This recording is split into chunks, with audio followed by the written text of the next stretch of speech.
Karibuni sana, let's pray. Almighty God, who in your wisdom and goodness have appointed the officers and leaders of the county assembly for the welfare of the society and the just government of the people, we beseech you to behold with your abundant favor as your servants whom you've been pleased to call upon performance of the important trust of this republic. Let your blessings descend upon us, here assembled, and grant that we treat and consider all matters that shall come under our deliberation in the so just and faithful a manner as to promote your honor and glory and to advance the peace, prosperity, and the welfare of our county and of those whose interests have been committed to our church. Amen. Welcome to today's sermon.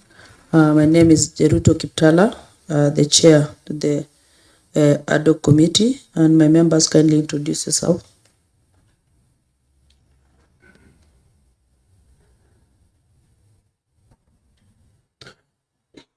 I am John, member of this committee. My name is Sharon Keter. I'm a member of this committee. David Sitoi, representing the people of Bartabwa.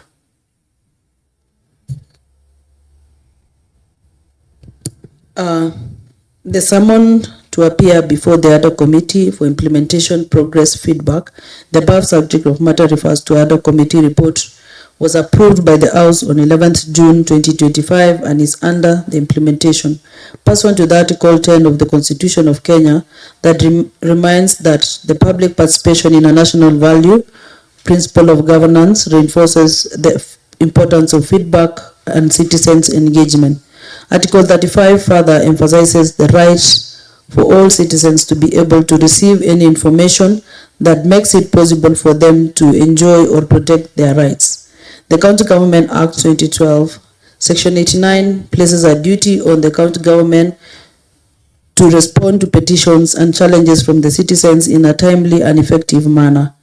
Fair Administration Action Act 2015 and the Access to Information Act 2016 aims to enhance transparency and accountability in public affairs and mandate proactive disclosure by public and private bodies.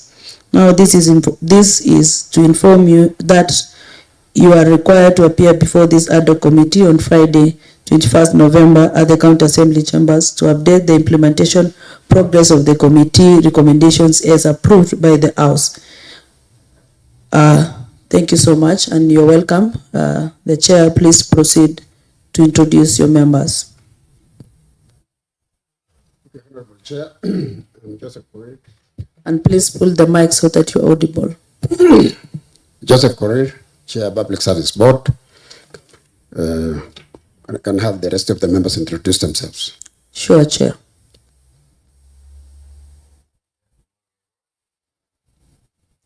Good morning, everyone. My name is FCS Samson Kibi, Secretary and CEO of Baringo County Public Service Board. Good morning, everyone. My name is Stella Chibi, the Vice Chair of Baringo Public Service Board. Honorable Chair, Julius Munge, Member County Public Service Board. My name is Lydia Rob, the Director HR at the Public Service Board. Chair, honorable members, my name is Rutich Andrew, Director, Human Resource Executive. Feel free for this engagement. It's an easy one. We just want to know the status of the report of the implementation of the ad hoc committee, and we will have our members here to ask the questions. And we do it as usual. Members, Honorable Laengo, Honorable Sharon, and Honorable Sitoi, please let's proceed to ask the questions.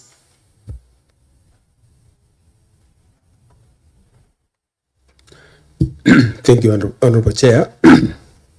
I also want to take this opportunity to welcome the County Public Service Board members. I think it is just a follow-up of the implementation. We have nothing new. It is a follow-up of what the recommendation that was passed in the House, that we just saw it fit that we find out how far you have gone as far as implementation is concerned. So we are not bringing in anything new. I proceed to ask you. A minute, Honorable Ayongo, I would like to ask the chair. I can see it's not a full house, and I was seeing your members outside here. I would like you to tell us exactly why are not here, and they are within the precincts of the assembly.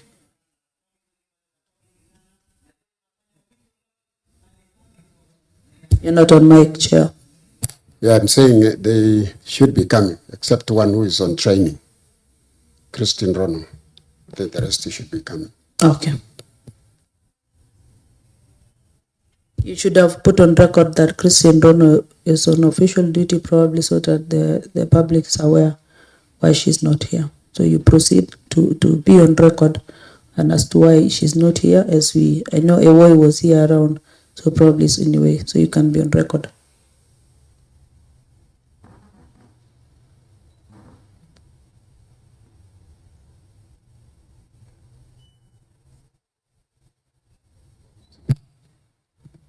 Okay, Honorable Chair. Christine Rono is away on training.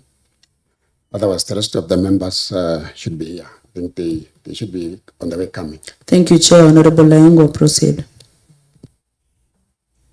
Thank you, Honorable Chair. I proceed to ask on recommendation number 1, how far the Public Service Board, in conjunction with the chief officers of their respective departments, sub-county administrators, town administrators, and cabinet municipal manager, to scrutinize and identify the legitimate casual workers and pay all their salaries and arrears within 7 days upon the adoption of this report.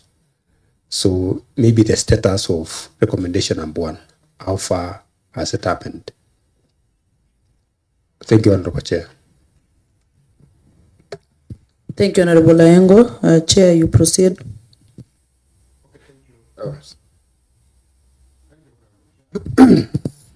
I will have our CEO and Secretary of the Board to take you through on our response and the current status. Thank you. And Chair, our mic is comfortable enough. You can just sit comfortably. You can just pull it. It's flexible. So don't strain, if you can.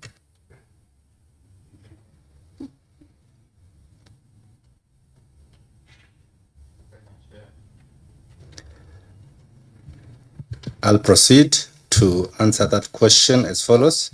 We have compiled a report on the status on each of the recommendations that you gave us, but I'll read from the record that we shall table before the committee as soon as you tell us to table it. So I have a compiled report that I wish to table. You can make it short, CSKB, because I'm sure you're aware of the report, so that you give just a brief action of the said question, so that we be brief and all right, we move to the next question. Please proceed. So, Chair, we have verified some of the casuals, and some of them are in the process of being verified. So we did it in a 2-step approach, whereby we verified 208 of them in June, and we gave the authority for their salaries or wages to be paid. And phase 2 commenced in August, and it is in the process of being completed. We shall be issuing a final report within the year.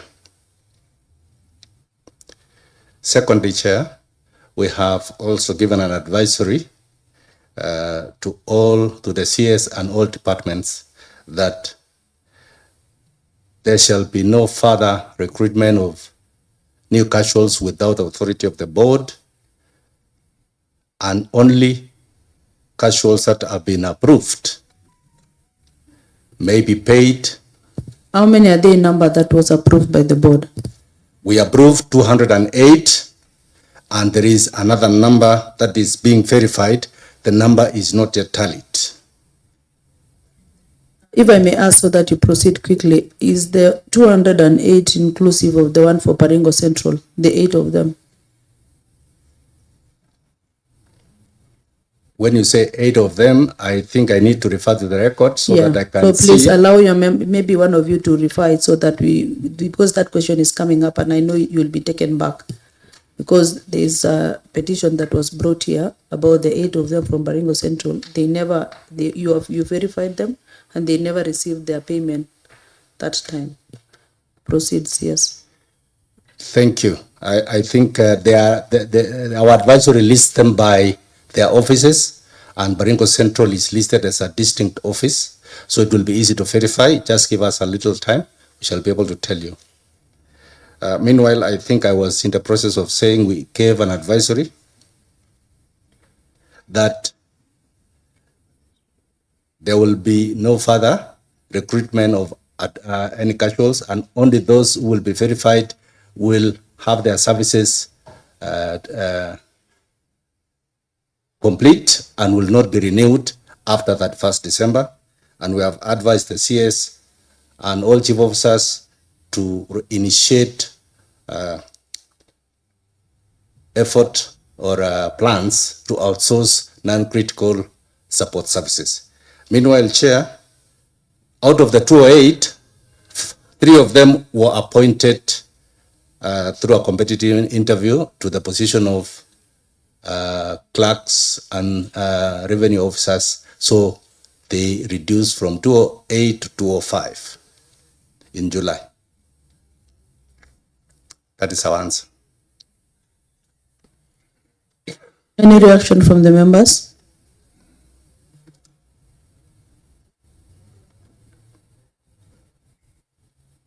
Proceed, Honorable Baringo. Yeah, I wanted the second.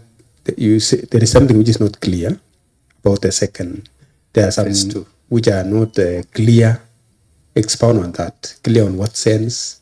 Do we still have some? There are some casuals that were reportedly working in the departments, but they did not present themselves during the verification process that we initiated in June, and we created another opportunity for them to be verified from August, and this is work in progress, Chair.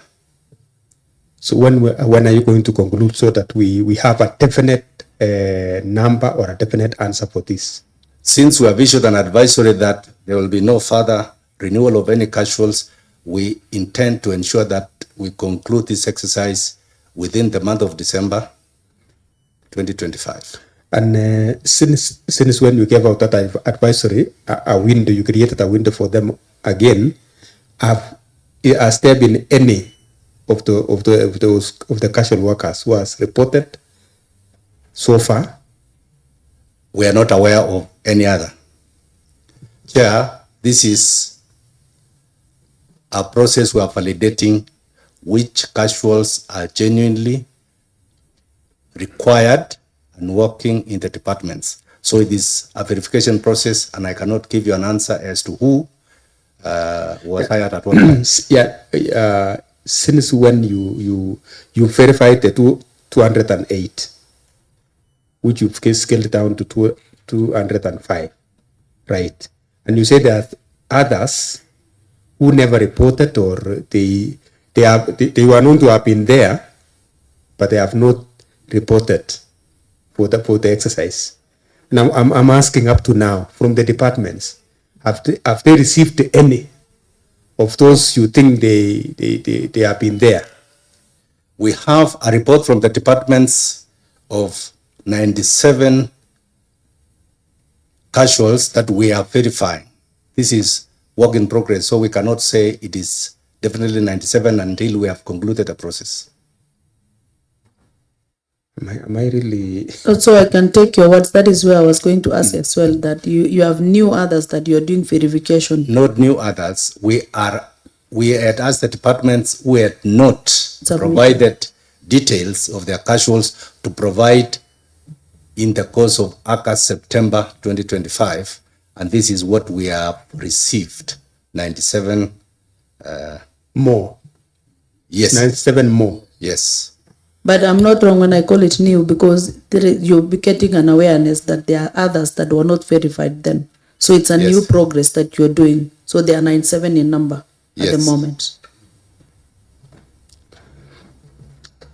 Okay, I think I'm done. Maybe colleagues, if they still have anything to ask on that. And actually, my concluding remark on that one is let us have a time limit. Let's have a time limit so that we can do away with them. I can support you, Honorable Ayengo, that he gives us a timeline. Yes. Because you are coming to an end of the ad hoc report. Yes. So we really need to know the timeline so that we're able to document and it can be followed up by the next people who are going to take up the task. So CSKB, proceed to tell us the timeline so that we are able to Thank put you. it down for. Thank you, Chair. I think we have consulted as a board and agreed that the timeline for concluding and recommending who should be paid is 31st December 2025. Secondly, Chair, there is a supplementary. Chair, I just want to clarify. Proceed, Chair. You can have the mic. Let me just clarify that we're going to endeavor and ensure that they get their salary by the end of December. So we're going to complete the remaining work. We're almost halfway as of now. You're adding another commitment that not only completing the exercise by December, They but should they be will paid. get Once we their pay. complete, what else? It's Yes. just voting for Okay. payment. Okay. Yes. That the verification exercise for casuals was for all departments except the Department of Health. So those casuals we have discussed are for all other departments other than the Department of Health. Honorable Ayengo, please.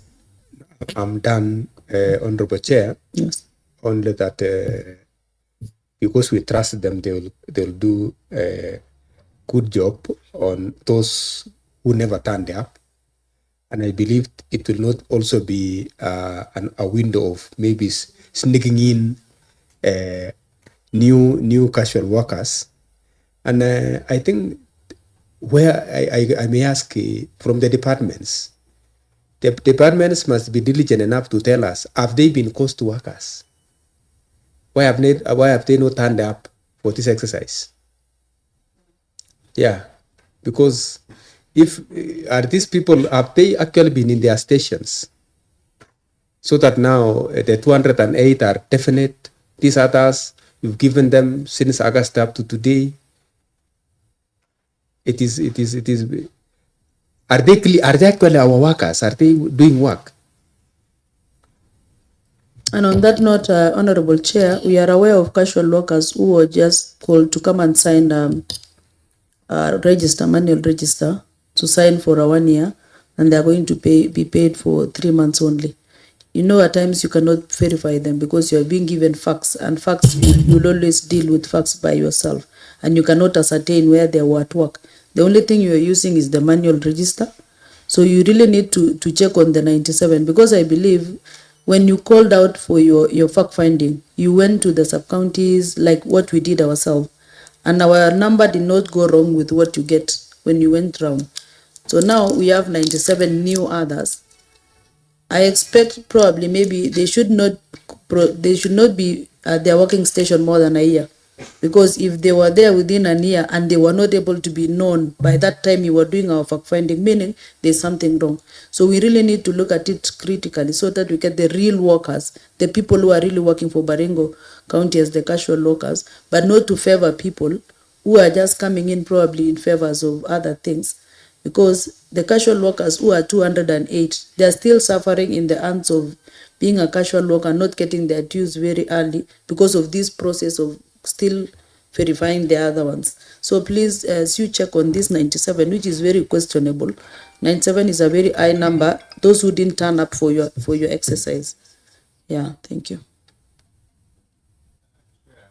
To confirm that the said 8 casuals in Baringo Central are among those 208 that were verified earlier. If they were not paid, then we would have to check with the Treasury what lapse occurred. So I can take your word that the Baringo Central casual workers are indeed among the 205 who are supposed to be paid. Correct. And on your side, you did your job, so it's going back to the treasury why they were not paid. Please, can you confirm within a week so that during this payment of this month, they should get their payment because their budget is there. And previous engagement, you said their budget was there, they were 208, and they have not been paid for those months. They never received anything since we started the ad hoc committee. It is now 13 months since then. So please, CSKB, do a consultation with the treasury and speed up that process that they get their payment. Thank you. Honorable Sharon, please proceed to ask your question. Or if you have anything to add on that point, please proceed.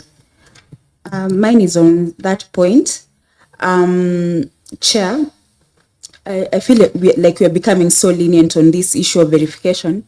Remember the recommendation was that there was to do the verification within 7 days. We've had so many months that has passed since we gave this recommendation. So I feel if we give them, if they started another process of, they say that they've done a verification, the first lot, they're going now to the second lot that they started in August. August, September, October, November. Those are 4 months down the line. If I remember and if my memory serves me well, when the CS presented a report, I think a report that it had been forwarded to you for payment of some casual workers that previously, according to the county secretary, there were the number of the casual workers that we had in Baringo, which was 246, if I remember. Initially, it was 246, and then it has gone down to 208, and then again, we are going back again to 300. Isn't that the case now? It's about to go up. And good thing is that you've given an advisory, which I want to thank you for that, because we have to bring an end to this problem. Because we have to sort out these casual workers, the ones that we have. This is a time bomb. If they go to court, we are doomed. Our wage bill is already very shaky. So I want to ask you kindly, would you take a shorter time? Would you make it shorter? Honestly, 4 months is a lot of time. Until 31st of December, Kibi, I know you can do better. Can't you finish this thing in 2 weeks with the verification? Kindly. And on that note, so that you're clear on that point, when we had the previous meeting, they said they're going to give them a contract. Yeah, of that's 1 year. another thing. I would really want to know on what engagement are you engaging them now? What that is formal? Have you given them a contract, or what have you done as the board? And Chair, so that I can just finish my question, can write them down so that we can just finish on the issue of casual workers. My understanding is that they were paid, there was that budget of 27 million that was meant to pay them for their salary between December, I think, to April. So there was already a budget for them to be paid for that time.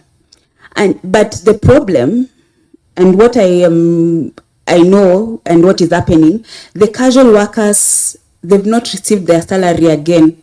Salary from January to date. How many months down the line again? 11 months. So where are we? What is the problem? You've already, even those that you've verified, the 208, they've not received their salary to date. What is the, where is the problem? And this one entails all the sub-counties, Aldama Ravine, Baringo Central, they've not received anything since December. The rest now, they've not received their salaries since January to date. So please let us know where the problem is. And lastly, now you can combine with that question. I would love this board to leave a legacy for themselves. And the legacy would be to sort out the issue of casual workers once and for all, as the way the chair was saying, giving them a contract or any other way that you find that it's going to work for Baringo. Please, Chair, that is the end of my questions. And to add on your points, Honorable Sharon, we were aware that they had 34 million. That was the budget, which came down, their budget was 21 million. So meaning there was no point of the Baringo Central casual workers not to be sorted out. So we really want to know what is the problem or why were they left out. And we really want to know, we have your documents so that we verify that indeed you forwarded the names of Baringo Central so that we get to know who is the problem between the board and the paying department. Thank you. Proceed to answer the questions. I will proceed to answer that last question first. This advisory on our approval to the county treasury was sent through the county secretary on the 20th of June. And that was for payment of wages pending in arrears up to the end of June 2025.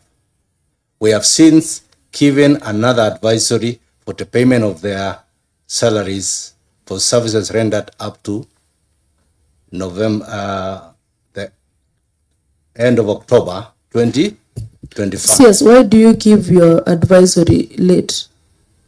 What were you doing in between the months?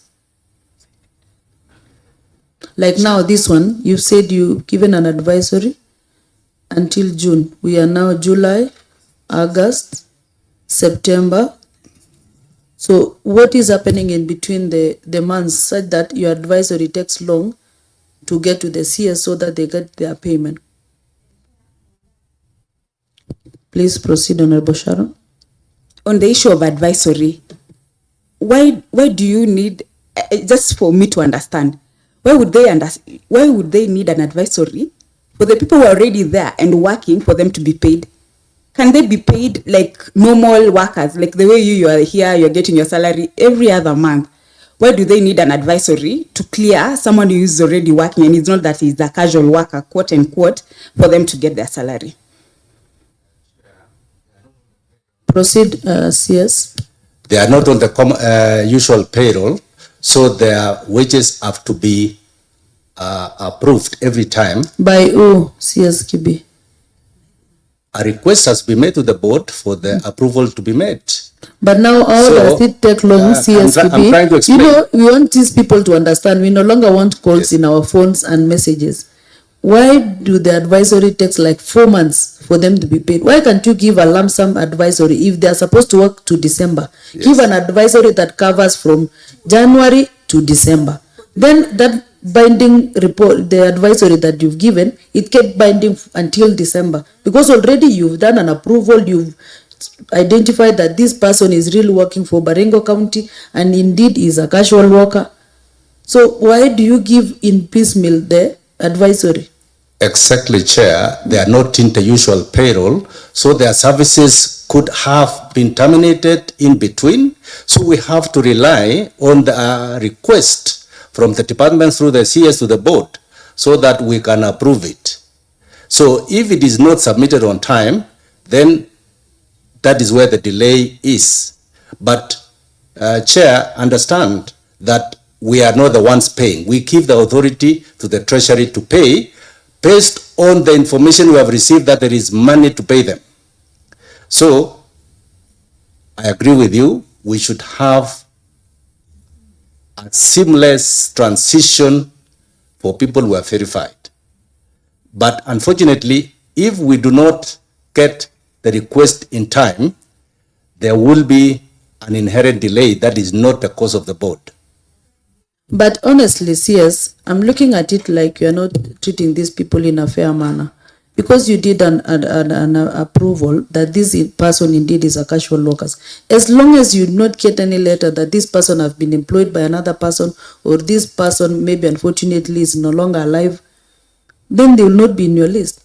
And again, number two, if the department really indeed the one making them not to be paid early for 4 months, you can imagine it's only 10,000, not even any money. That is the money that person really wants from us. And us, we get our payment on time. We even go ahead, in their budget is there. It's not that there's no budget. So yes, still there's a problem with you. No, it is not and true. and the It is not true, department. Chair. Until you give me the letter from the Give department. me a specific reason why you think it's our cause. If we have to negotiate with the Treasury to show us where the money to pay them will come from, and we have had to wait for a while before the Treasury can say this is the letter. But CSKB, if we Yes. go to that direction, Yes. I feel it's getting unfair to them, because when we do budget, we have 208 casual workers, which when we do our budget, their budget is there. The point number 2, so that we clear this, and I would really want to see an information from the department that they really delayed forwarding the names of those who are working, because I think this is something seamless, honorable members. When at the end of the month, the CEO water should give out the names to the board, or through the CS and then to the board. It should not be exactly, it's not supposed to be a problem, this CSKB. Assuring all staff that work for the county public service that they shall be paid their dues.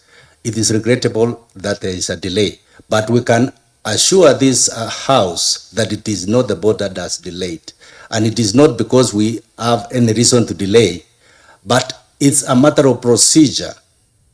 If and when the request for approval is delayed, we would only request this committee to give us time to furnish you with the reports that shows there was a track record of delay.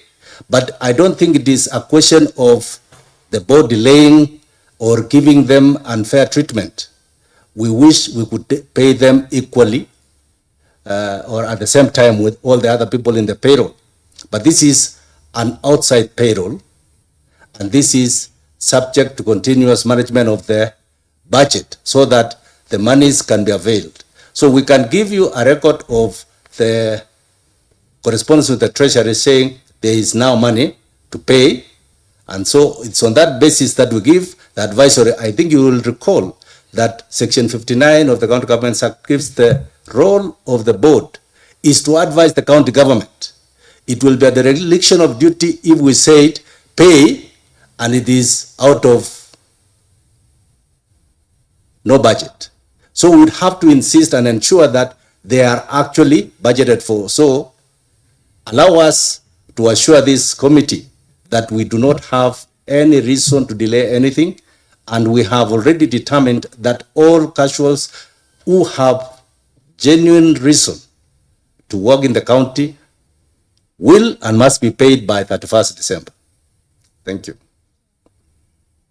Honorable Sharon, he is not clear the questions that you've answered, asked him. all right. I think it's prudent we allow him to answer all the questions. I think Honorable Sharon asked about, can you take lesser time? It's a matter of procedure, Honorable Sharon. It is a matter of ensuring You that... address the chair, CSKB. Sorry. Through the chair, it's a matter of procedure to ensure that the payrolls or the documents we receive are verified so that we would not give an advisory in error. So give us the adequate time to complete it, and we have assured Honorable that Sharon? we'll finish. Chair, that is not an answer that I would expect from you. While I understand it's a procedure, I know it's a procedure. That's why I want you to undertake this procedure with a heart, human heart, knowing that we are talking about human lives. Take the shortest time possible so that we can help these people sort out their lives. While we know that it's a process that can take, if you are able to verify those other ones within that shorter time, wouldn't you do the same for the rest who are not many? We're talking about human lives. Let this matter prick your conscience just a little bit. Very conscious You're addressing the System. chair, CSKB, through the chair. and I've not given you the mic. Sorry, I Yeah. withdraw. So that is, Chair, I still feel like you should be firm on that issue of timeline. Let's not give them the leniency of telling Honorable us what to Sharon, do. I support you in totality, and I'm not giving them a leeway to run away. They have to give us a timeline, and they've given us a timeline that all the verification will be done on 31st December. Yeah. All of them will be, the payment will be made. But now the assurance that of the casual workers is maybe CSKB, you can still give Honorable Sharon an assurance that when are they going to be the 97 of them? That is what you're talking about. 97 of them. Please proceed to tell us how long does it take for the 97 to be completed? Because this one you took like 7 days and you're up and running and you brought the list of 208. So in this one, please give us an assurance at how long do you want for you to finish? CSKB. Chair, we have given the assurance that all these processes are interlinked with other procedures. So we would not want to suggest a timeline that would be at variance with others. So we want to assure the House that we shall finish everything by that 1st December, up to and including the advisory and authority to pay. And that is still a reasonable period of time, Chair. And as you are aware, we are on 21st, so it's like a month. Yeah. I can see your chair has something to add. I think we're answering this question second time. I had previously answered about the 97, and I committed that they should be getting their salary by the end of December. That's what I said. That is an affirmation. Yes, exactly. Through your seat, and Yes. it's okay. We proceed, Honorable Sharon. To back up another question I want to ask on this, now that you know that this is an issue that we have, the policy that we told you to work on so that we can sort out the issue of casual worker, and that is the policy called County Casuals Management Policy. You know, once we have this, we sort out this mess once and for all. Is that something that you've already worked on? CSKB. Yes, we do have a policy, and that is not the only policy that exists to manage the casuals, because we have embedded it in the county HR manual, and we have proceeded to do a procedure manual for the management of casual workers. So this have we finalized the entire process of the policy? We have it working and it's supposed to be running.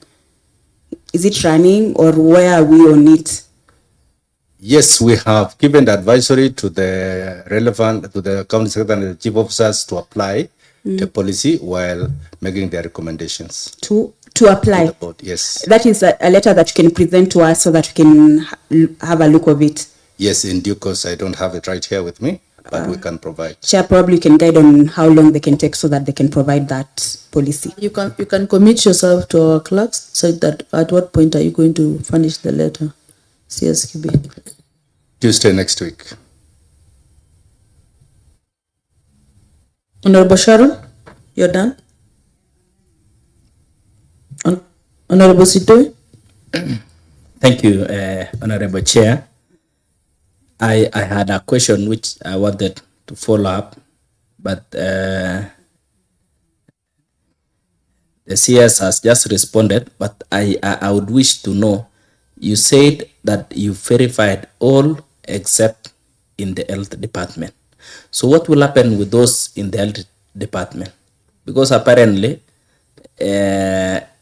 some of us have people who are working, and in Bartabo, for example, we only have 2 permanent nurses in Bartabo, and we have 6 others who are casuals. So if these were not verified, then what will happen with those in the health department? Thank you.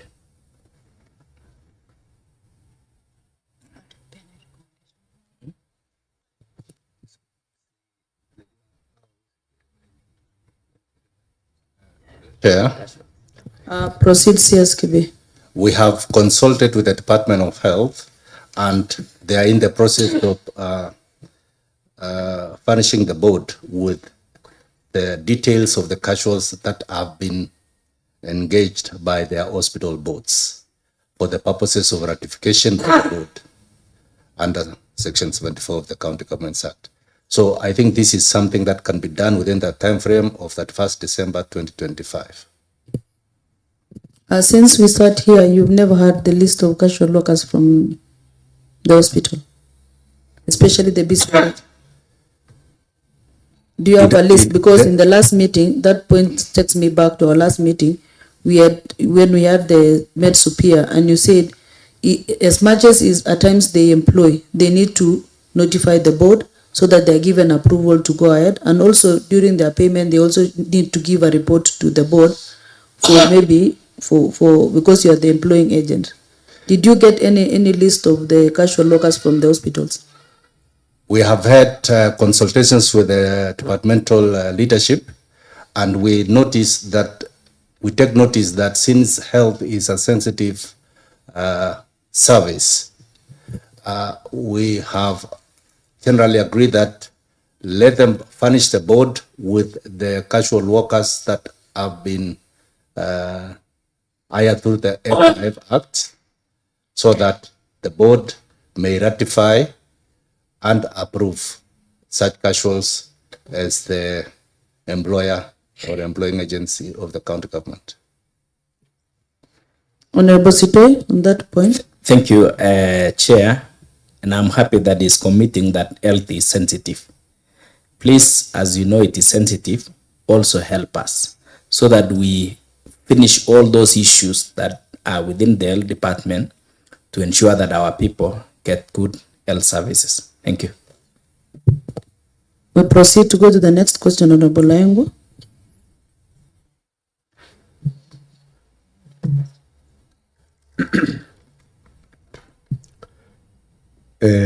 We move on to recommendation number 3.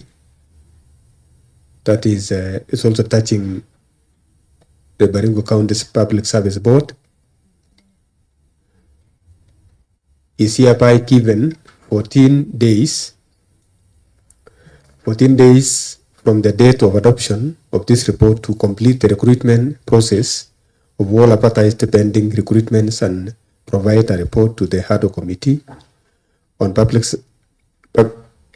service within 16 days of the adoption of this report. Proceed. There was some recruitments that were going on.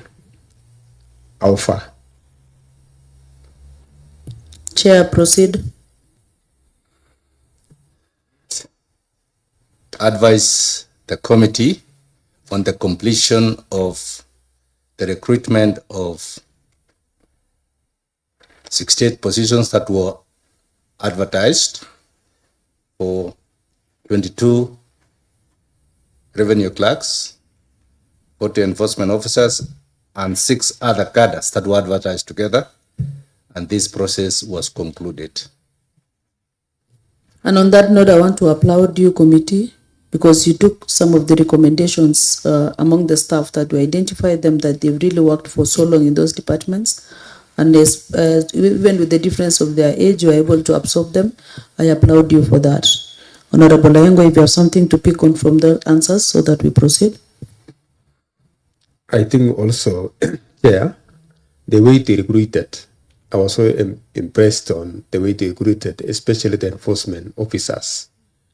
It was a competitive process, and we never had any kind of bribery or any kind of... it went on smoothly, and if even the national government can adopt it to what they did, then we shall not be having the cases of bribery when recruiting the officers. For that activity, you can take the flowers. You have them. Yeah. Thank you so much. Honorable Sharon, you proceed to the next question. Mine is also to say thank you. That process was actually really fair, and I'm happy for Steve. Was it Steve from Kabartonjo? Kertich, and another casual worker who had worked for so many years. And I know going forward, we'll have most of them being absorbed when there are opportunities. Recommendation number 4, that the failure by the human resource to deploy the revenue clerks amounted to an infringement of their employment rights under Section 5, 41, 43, and 45 of the Employment Act 2007, the right to to fair labor practices under Article 41 and the right to the, fair administrative action under Article 47. The Constitution and as such, and the of the Constitution, and as such, this committee strongly recommend that the said revenue clerks be deployed to serve the county government as per their appointment letters within 7 days after the adoption of this report. This is in regards to the 2017. Was it 2017? Yes, 2017 clerks recruitment. Please proceed to answer that question on where we are with their deployment.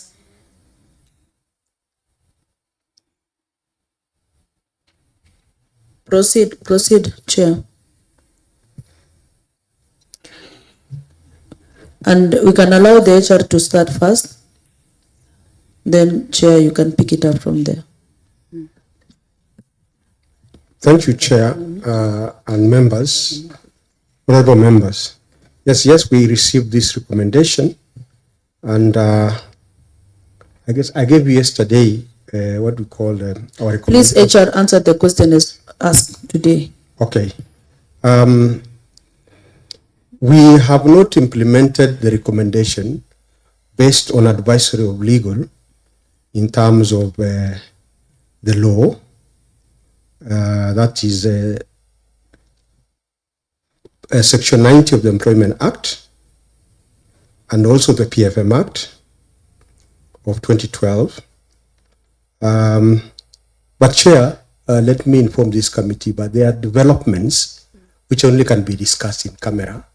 Okay. And we feel that in case you need more details of what we have proposed, then we can Noted, share HR. that. Noted. I know what is going on, but they'll be okay eventually, so we can proceed to the next question. So I'm sure the answer that HR was giving may be similar to what is, because it's an engagement of a joint, so we can move to the next question. Yeah.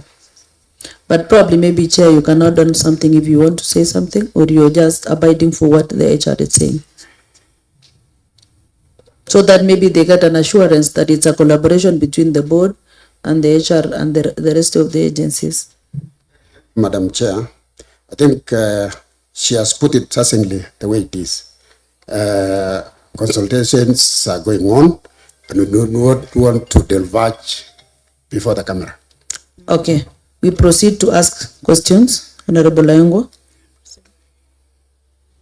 Thank you, and let me also applaud you for that. You know, all the time when we go in this town of Cabernet, we are met by those clerks. The first question, what are you doing with us? And I'm happy there is something we can confidently tell them that there is something that is going on. Thank you. I proceed. And also, as the chair, I can give you the flowers because the tackle that we had in the previous meeting didn't have any way forward. But today I can promise them at least there's something that is going on and they're going to be okay. Honorable Laing will proceed. Yes. Recommendation number 5, that the legal and administrative action should be taken against those found culpable of failing to implement the decision of the board which approved the appointment of the 17 clerks. Are we? I think we can move to the next question. It's still the same. We move to the next question. Done. Let's move on to number 6, that the County Public Service Board should pay all the outstanding salary arrears of those vocational training centers acting managers. This committee is aware that Section 34, Part 3 of the Public Service Commission Act number 10 of 2017 are authoritative to the effect that public officers can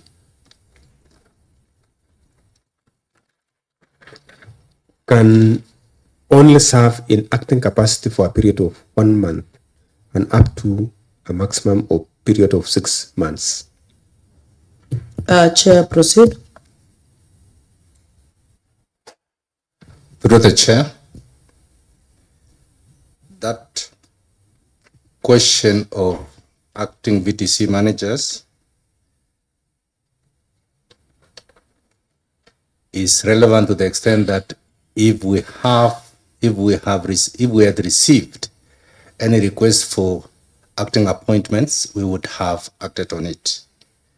Section 64 of the County Governments Act says that a person shall not be appointed to hold public office in an acting capacity unless a person satisfies all the prescribed qualifications of holding that office. And part 2 says that the acting appointment shall be made only by the lawful appointing authority, in this instance, the County Public Service Board.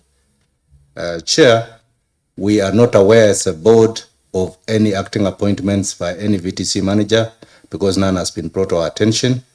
And in any case, if it was brought to our attention, we would have acted on it procedurally and lawfully. Honorable Layango, Honorable Sharon, look at that and maybe you can check where we were pinpointing that point, the recommendation. So is I'm meant to understand from your explanation that it's until the service board actually appoints them to act. Yes. That is when you will pay. Yes, and it is true that it is only for a maximum of 6 months. 6 months. But we have not issued such an appointment. Secondly, Chair, I think I want to point out that the Public Service Commission Act governs the functions of the Public Service Commission, and the County Governments Act governs the appointments or functions of the County Public Service Board. So while the two of them concur, the relevance of the Public Service Commission in this instance need to be clarified. So in that case, so that I also be clear, then who appointed them now? They have not been appointed, Chair. But they are working on acting as acting managers.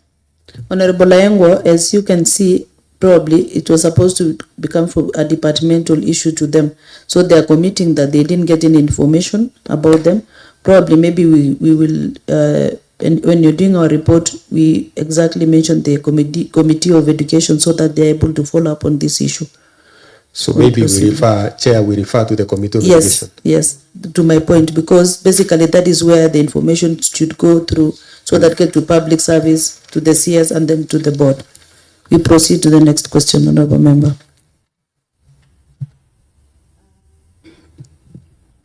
And Honorable Sharon, proceed. Chair, on that issue, on this particular issue of the vocational, they're called vocational training centers managers, I'm aware that last week the education committee, they were having a meeting with them and the department. So this issue I think it should be sorted out very soon.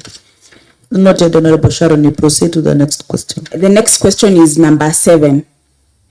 The recommendation number 7, that there should be an immediate enforcement of SRC circular reference number SRC/ADM/11-190 dated 7th March 2024. This will be in line with the need to adhere to the provisions of Article 54(1)(a) of the Constitution, which provides that a person having any disability is entitled to be treated with dignity and respect. Further to note, the directives by the Salaries and the Remuneration Commission binds all state organs unless the said directives and orders are revoked by the Commission itself. So this was in regards to the workers at the executive who had not received their allowances at that time, but I know they were paid the allowances that were pending at that time. So HR, I don't know if you are still adhering to that, adhering with the payment of allowances. Yes. Yeah, thank you, Chair. Yes, we agreed here. We started paying them, and even the arrears, and any new person who falls in that category, we have now a standing committee that evaluates them, gives a report, and when they qualify, we include them. Yeah. So they are paid up to date. Those they've already been reviewed, they're okay. That is what you can say. Probably, So maybe I thank you. can ask you if it's already in their payslip, because that is something that should be simultaneous. When you approve, maybe probably when you get to interact with them. Yes, Chair, actually, all of them are getting on a monthly. And that's why I said also plus the arrears that for the period that we didn't pay, They are we paid. paid and cleared. And on that note, HR, there's a staff called Robert Aule Nachukul. Are you aware of such a staff? Works Ye- at the Health Department. Moron. Yes, Yeah. I'm aware. In fact, Please we were give with us them the day before. insight about that staff. Yes, I'm aware, and we were with that staff even the day before yesterday. His case is a bit challenging because by the time he submitted his BWD request, he was already out of payroll. Number two is what there was a delay also in approving, although the board approved, but there was a delay. So it became an issue in terms of returning to the payroll, but we are pursuing, the board actually, I think they have written to, according to agreement, that they have written to Iris Kenya to request for us to bring him back. And if they cannot allow, then we will have to prepare what you call a request that he be paid for the period that he has worked. Yes. How long will that take, HR? And probably maybe the board can also tell us if they are indeed handling that matter. Maybe they've written anything to Iris so that it can be something binding, and you get to know exactly where is, because he's among the people who seek audience through this committee. And I'm glad that you're saying that he can be paid maybe out of payroll. The way you're saying, if I'm not wrong, you're saying you can look for a way of compensating him by you and the board talking, but probably maybe the board first give us what is on them. That is the consultations. We are supplementing the HR department. And if it comes to the need for the board to write, we will write. But otherwise, they are handling it correctly. So HR, you're indeed on the right procedure, but there's no documentation to the board, which is still on your table as per what is responding. So probably maybe you can fast track from your table for them to get the report so that they are able to write to the IRIS. Yes, Chair, but I remember there was a letter which was written. I think Judy is aware. We will discuss with them because there was a procedure which had begun. Please follow it up now that there's a commitment that there's something happening, but at least it needs to reach to their desk. Because meanwhile, you can look for ways of not making, because he's still working. The staff is still working at Moron Health Center 3 years now without pay. So please follow it up and fast track. How long can I give you? You can give us a month so that we can give feedback to this to the assembly. Thank you. Honorable Sharon. I am done. On the next recommendation, Chair, on the issue of Hilary Siror and Seremo, I think we dealt with it yesterday conclusively. I don't know if I can go back to it. We can move on because we did it yesterday. We can go to the next question, Honorable Sharon. Thank you for that. Even the next recommendation, Honorable Chair. Proceed to question 10, Honorable Layengo. Yes. But I thought, Honorable Chair, you could give direction on maybe way forward and recommendation number 9. Sure, that thing it's very important, but I don't know which department it should have come up yesterday, because it's something that should go to the Department of Treasury. Okay. And this issue of board is something that is maybe probably in our recommendation, we'll write where it should go so that they can follow it up, that they can have an administration board that manage the revenue management. Thank you. So we can proceed to the next number question. 10, the ICU nurses contracts should be renewed and ultimately be confirmed having served for many years on contract basis. Service to say these employees play a pivotal role in all our health facilities that offer ICU services. Now maybe it was recommended that we renew and maybe put them on contract. On that note, I remember their contract was already On permanent, I there think. and they furnished. Probably Yeah. maybe they tell us after then when they gave them that contract, it was 3 months. Or probably you can tell us how long was the contract and what actions have you taken from then. Proceed, CS. The contract was indeed tabled before the committee when we appeared. Please, last time. as you mentioned them, be specific that the contract of who, so that during Yes. your recordings you can get Yes, the points contract here. of the ICU nurses was indeed tabled before the committee the last time we appeared, and we confirmed that it was already renewed. And on the recommendation to absorb them, Chair, we are considering not just the 5 ICU nurses, but all other officers in similar categories on contract with a view. We are analyzing the cost benefit analysis, and we are convinced that as soon as we are able to confirm availability of funds, we have recommended to the executive to absorb them on P&P. But this is a matter of ongoing consultation and it's not yet concluded. Yeah, I would like to say, since these nurses have actually taken, they have done commendable job for a length of time, I think there should be a special way of treating these nurses.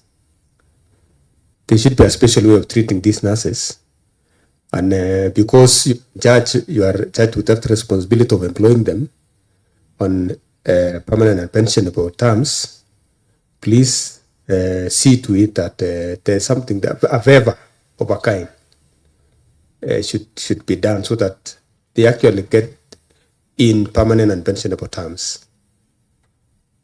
And I think on that note, Honorable Layango, noting that you said they're handling a critical part of health, and we've agreed all of us, health issues are very emotive, and I'm glad that you've put it in your records that you will really consider them during your process, and I can say we trust your process, since in the last recommendation you exactly did what we agreed here.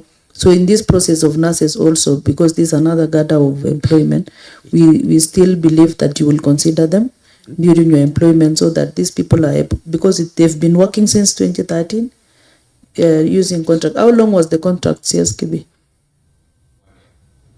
Oh, that's commendable. So how long can we give you so that you finish this process? This is a dynamic process, Chair. I cannot tell for certain how long, but this is going to be considered within the budgeting process. Okay. So that the personnel emoluments for the entire county public service factors in the recommendation to absorb them into P&P terms. Okay. So this... But you are promising that there's goodwill between who you are engaging with? Very much. Okay. And to conclude on that, Honorable Chair. Proceed, Honorable Layango. Yes, I wanted to ask them, since your term of office is coming to an end next year, am I right? Now, please, I beg that this should not go to the next board. I want to beg you to please malizeni tengenezeni hao watu wakae vizuri. And also there was a question of employment also. I think on the ECD teachers, there's something that you're doing in between the Department of ECD and the board.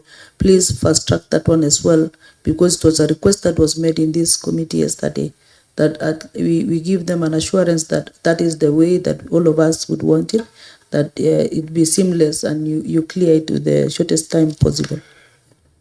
Number 11, recommendation number 11, Honorable Chair. This is the matter. It is a matter in Cabinet Municipal Casual, a matter with Cabinet Municipal Casual Workers is presently before an Nakuru court. However, this committee is aware that the court referred this matter for an out-of-court settlement between the county government and these casual workers. We dealt with it yesterday, Honorable Chair, and I feel it was not conclusive, Honorable Chair. Yeah. They can proceed because it's still touching on them. Yes. And it's something that this case, Honorable Sharon highlighted that it's coming to the ruling is coming up next week. And we would not want to, as previously we had our engagement, we would not want the government to lose a lot of money when you didn't you didn't finalize the issue of out of court settlement. Because if people have agreed to work with you out of court settlement, and the Department of Lands have also agreed that you have an engagement with those people, so please you look at it that you fast track before the ruling comes up, so that we may not be able to go to another problem that it may be difficult for us to sort it out. So I believe you know those timelines, and please engage with the Department of Lands so that we sort that issue before the ruling, because we cannot know what will be the ruling by then. So you can proceed, CS and Chairman, to talk about this issue. Even the HR, I'm sure it's touching on you, the issue of the municipal casual workers. So you can proceed to represent the treasury as well, because it's touching them. So that when the negotiation comes in, before then, Honorable Sharon, you say the ruling is coming up on? Please be on record. It's the ruling is, the judgment actually is coming up on 26th of November.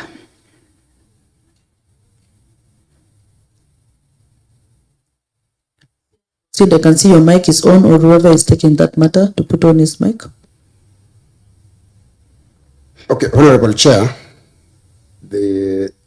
this matter has been discussed in various stages between the employees and the board, the executive.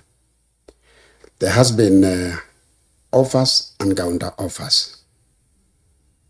So I think where we are almost on the final stages on agreeing, so that by the time we go back to the court on 26, we should have agreed. The details of what is of the offers and the counter offers, I would not want to mention it on camera because it might prejudice that conversation.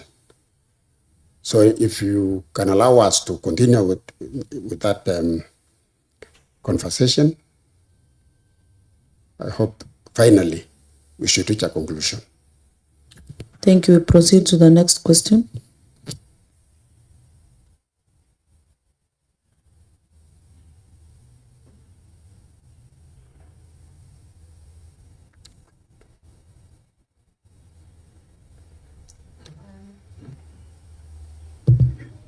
The next question is on the issue of the recommendation number 12, that the County Public Service Board in the recruitment exercise should adhere to the provisions of Article 56 of the Constitution, which requires affirmative action programs for minorities and marginalized groups, including special opportunities for access to employment. This should be a continuous process, and I want us to take an example of a recent recruitment of the enforcement officers. My question to you, Kibi, I would like to know if we have in the recruitment that you did, that I know, that one for enforcement officers, do we have the marginalized groups represented in those who are taken in for employment, like the minority tribes in Baringo, like the James, the Nubians, the persons of living with disability, and so on and so forth? Did we have them being considered for employment? Yes, we did. Yes, Kimi. Yes, we did, and we have continued to adhere to the referred clauses in Article 6. All the minorities and persons or vulnerable persons have been considered. For example, for the purposes of answering Honorable Sharon's question, in the enforcement, I am aware that we adopted a ward-based spreading of the opportunities. So all the people in those respective wards had opportunity. And finally, when the results came out, you would find a lawyer is in the enforcement. You would find that Turkana is in the enforcement. You would also find that and James is also in the enforcement. So all those opportunities, yes, even in Torres, I'm reminded, were also Considered. considered. Okay, and now with the other employments that are coming up, the ones that you continue to do, that is something that is ongoing. Yes, I have answered affirmatively that the board continues to adhere to those principles, and all of them are assured of equal opportunity All and right. equal treatment. I hope I'll be able to see a Nubian because they're complaining a lot. They're saying that they've not been getting these opportunities. Okay. Chair, proceed. Based on what Honorable Sharon has said, I think we give opportunities to everyone who applies and who is qualified, including the Nubians, the Turkanas, The the Kikuyu. Somalis, Okay. the Dorobos. So, and it is embedded in law. If we don't do that, then we are breaking the law. Okay. So we are always loyal to the law and the Constitution. All right. Probably, perhaps we could encourage them to apply for these jobs when opportunities comes in. All right. The next one was on. The next one is.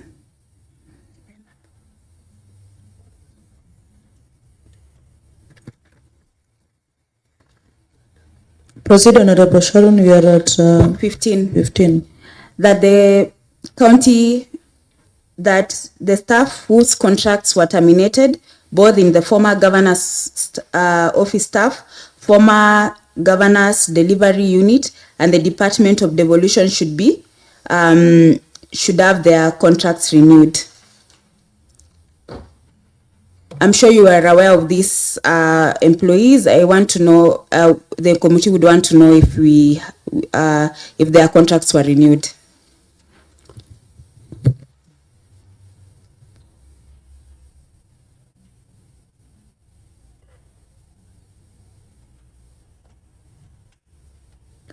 Proceed. Give the mic. Okay, Honorable Chair. Chair, you're not on mic.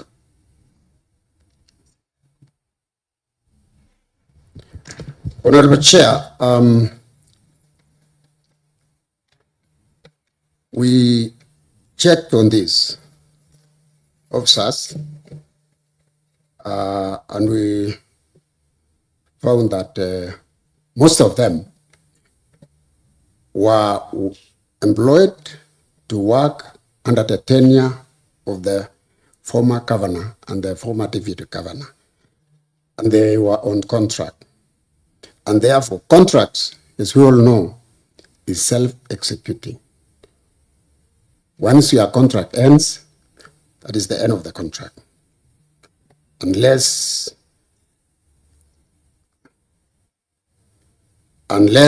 if that particular governor is still there, then he can decide to renew or not. I think that is the position. Give the mic to Honorable Sharon. If my memory serves me so well, there is a letter that you did. There's a letter that was done by the board to the CS, and it was copied to our clerk. And that is not what your finding was. You could actually perhaps take time, or you can ask for help from your members of the board, because that is not the case. There's something that you guys did a recommendation on, and you forwarded that issue to the CS for implementation.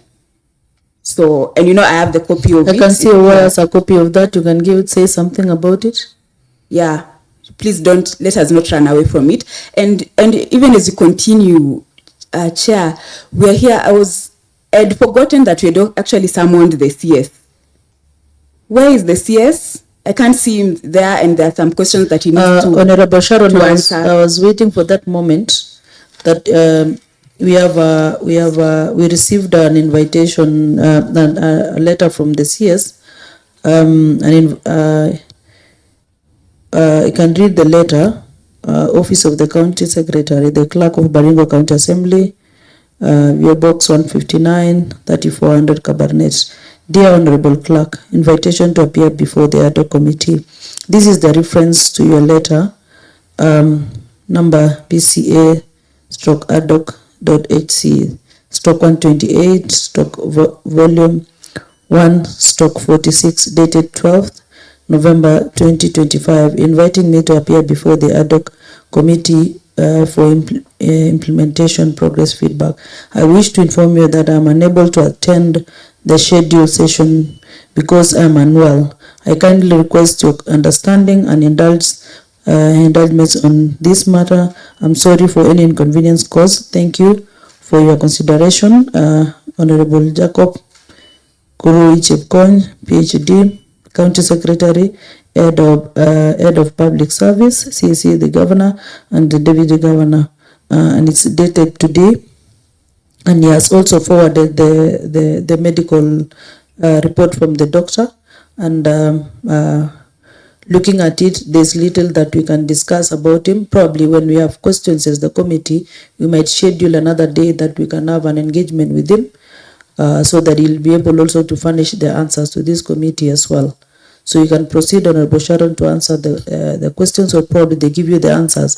So anything that is touching the CS, we will put it on hold, and we will still write to him that he appear at what time. We agree at the committee level at what day or time that he will appear. If we still feel that the board should appear, probably maybe you can invite the CS to come so that we can have that engagement here. Thank you, Honorable Sharon. We proceed to the questions. Do we produce the letter so that we can, the memo that you sent, can we show you?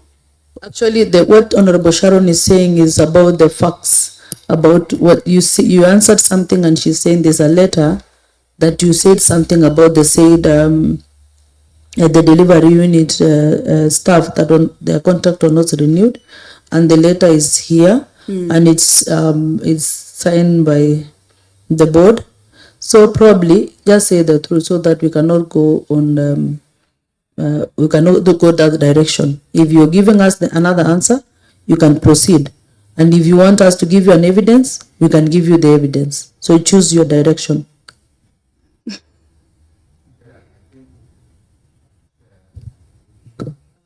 Proceed to give CSKB the mic. Chair, we can have our memory refreshed.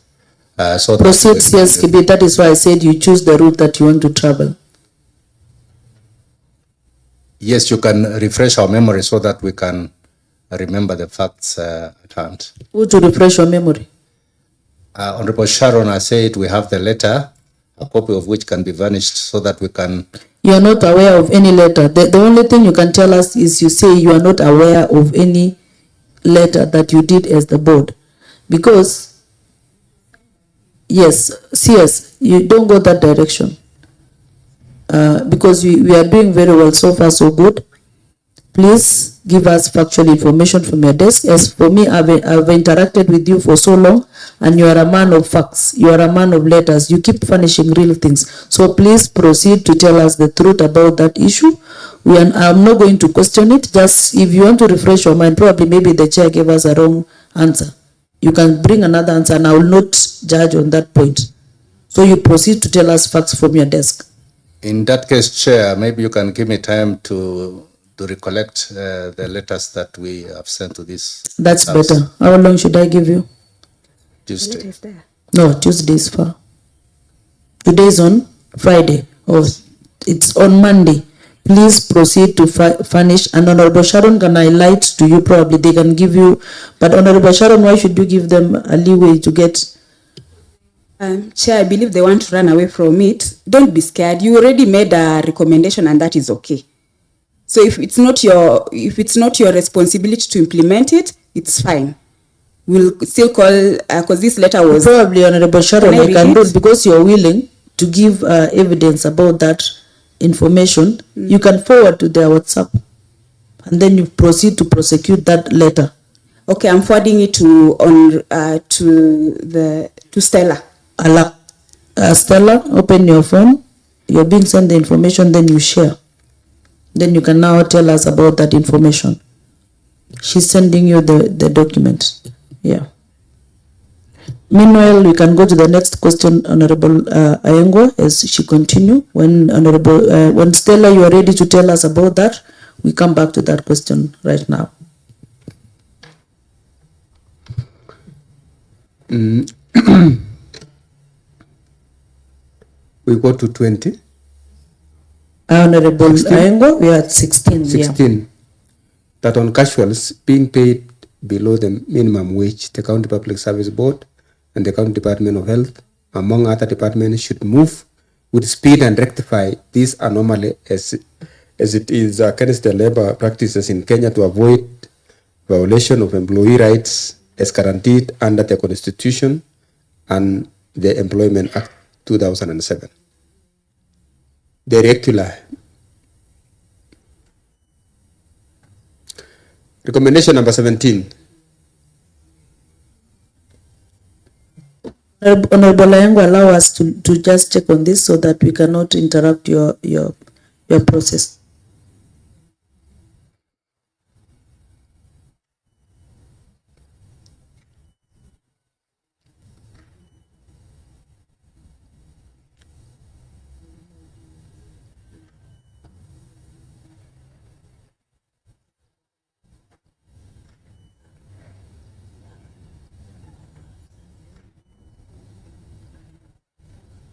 Honorable Aengo, proceed.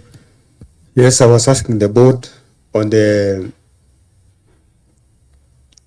the elder department where they were paying a minimum wage below the minimum wage actually.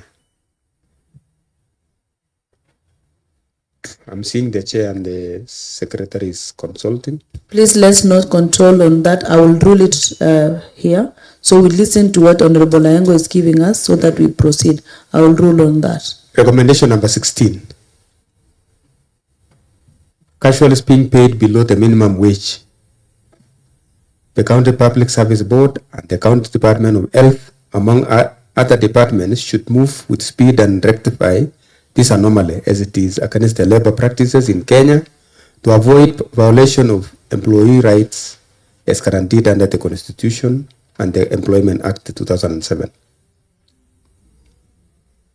On that note, Chair, I can guide you where that question came in is because of the casual workers from the hospital, especially BCRH. They keep on changing the rates they are giving the casual workers, even if they are doing the same responsibilities, and some are past below the minimum wage. So that is where we wanted to pinpoint so that we are able to give them a rate that exactly, if you want to engage casual workers the same responsibility despite the time, they should be on the same gather, such that you don't find someone being paid like they are doing, maybe she's a nurse and you get a cleaner, they are paid at the same rate. So on that note, I can give information, Honorable Aengo. It was because of the PCRH.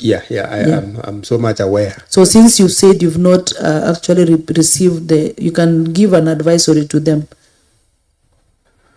or come up with a standard rate that using their certificate and the rest, so that the hospital also will be following on your guidance as much as you give them to employ the casual workers, but you have an advisory to them so that they can be checking when they are employing the casual workers. And the scenario, Chair, is that we got nurses. And now that having the same qualification, Chair, having the same qualification, and that at the same time, enter the job at the same time, but they are paid, some are paid below the minimum wage and others are paid above. So there were a lot of disparities. And also, as we are aware, all of us, that we are getting a lot of revenue from the hospital through the FIF bill. So it's good, the SHA, so that it's good also you give the regulations so that they don't marginalize other staff, because that generally, if you get to see a nurse doing the same job, being employed at the same time, paid differently, it will demoralize them. So please, I'm calling upon the board so that you regularize on that. And not only BCRH, probably you can check on across the hospitals. Thank you. We proceed to the next question. CS Kibi, you have something to add? Okay, proceed. We wish to confirm to the House or this committee that we have actually given a general advisory to the County Secretary and to all chief officers to implement the adopted general regulations, guidelines in legal notice number 164 of the Ministry of Labour, so that going forward, there shall be no disparity or pay rates for people performing similar functions. So that is an advisory that's already out, and we can furnish the committee, if they so wish, with a record of that advisory for your record. Thank you. So that one you can still relook at it while you'll be requesting for the casual workers from the hospitals. Those are the things you need to relook at it so that you're able to regulate as an employing agent. And as well, you can still forward that regulation. Probably we can direct it to the health committee so that while they are doing their oversight role, they may be having those documents. So proceed to table that as we proceed to the next question. Now, on recommendation number 17, the County Public Service Board should look into these peculiar scenarios where employees have worked as casuals for a very long time in a bid to ensure that these casual workers are not being discriminated in their employment and should enjoy their constitutional rights to fair labor practices like other persons. This can be done by placements of internal adverts.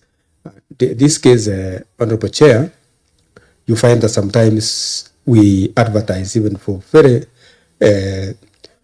few positions. I take, for example, the nurses, for example, the 8 that were advertised, I don't know, last year or the other year, yet we have our own casual the nurses who are working in the PCRH here. Around 40 of them are here. But we put an advert that goes viral to everybody in this country. Why can't we put an internal advert if the vacancies are fewer? So that those who have worked for 5 years, 6 years in PCRH can get an opportunity. Those who are in contract.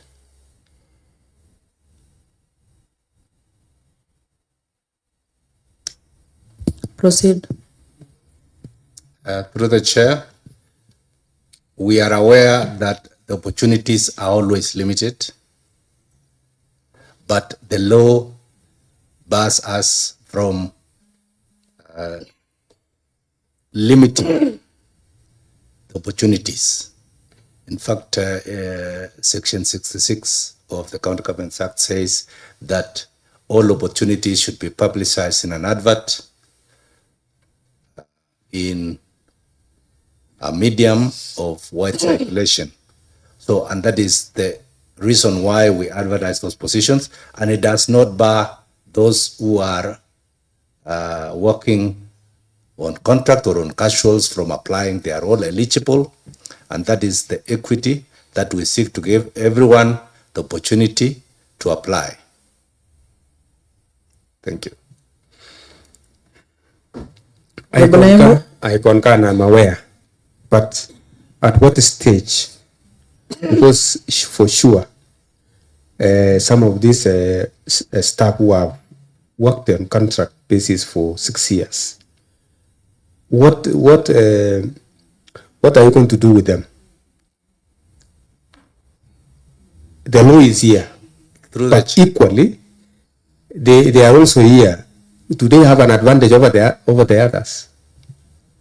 Through the chair, they would have an advantage because they are skilled and they already know the job. They are expected to excel and get the jobs when they are advertised. However, I think we have answered this question earlier when we said there are discussions to look at the opportunity to give them a conversion, and that will still be a competitive process. So it is not like we will hand over a job to someone just because they are here. They have to do an interview and thank you. Even that internal advert, CS, is a competitive process. It's not hand them over. But is it legal to do an internal advert? Yes, for promotions. On that note, so that I don't take you back, there's the point that you had, and I want you to ask about the internal advert. regarding the treasury issue, you can invoke that point as you move on. Yeah. Honorable Ayengo. Yes. And also on that note, we have staff from the tourism department, the 5 of them, who are working at the Lake Bogoria. Their salary is good. The only thing that they don't have is the employment fact that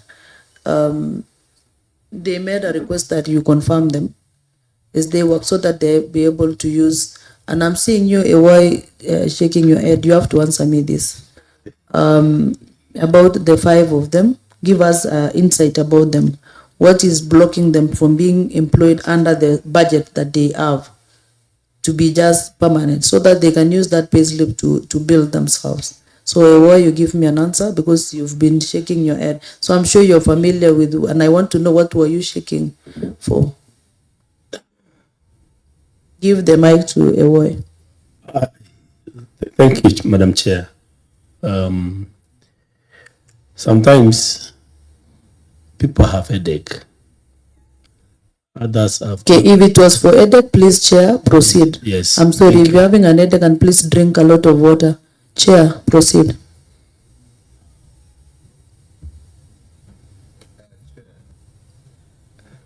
The question of specific categories of employees on contract requesting for absorption into permanent and pensionable terms is not uncommon because everybody is looking to getting better terms. And we are on record in the House of saying that we are considering holistically all people in the same categories.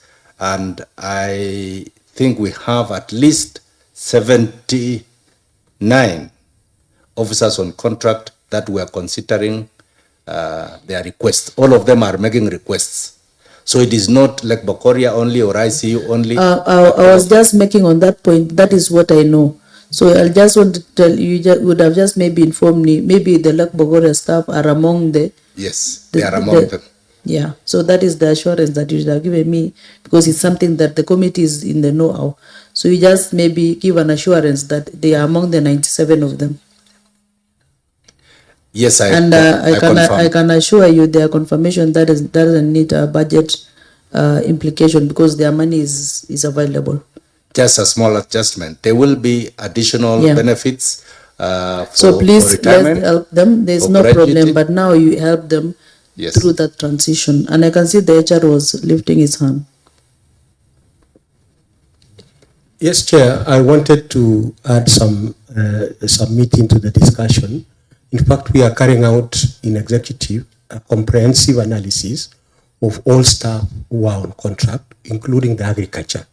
We've actually given a view to the governor so that he gives also a cabinet, because we have proposed that we convert the agriculture so that we save, because we're paying them gratuity, so that we can save money. If we were to convert them into PNP, we are likely to save very substantive amount of money because it's cheaper on PNP. Then we use the savings to try and address those issues of staff who have been there long in terms of contract without being PNP. And CSKB, can you give us an assurance that you'll do this job and through your chair before your time lapse, so that you cannot move these people again to face another board, which they will start again from.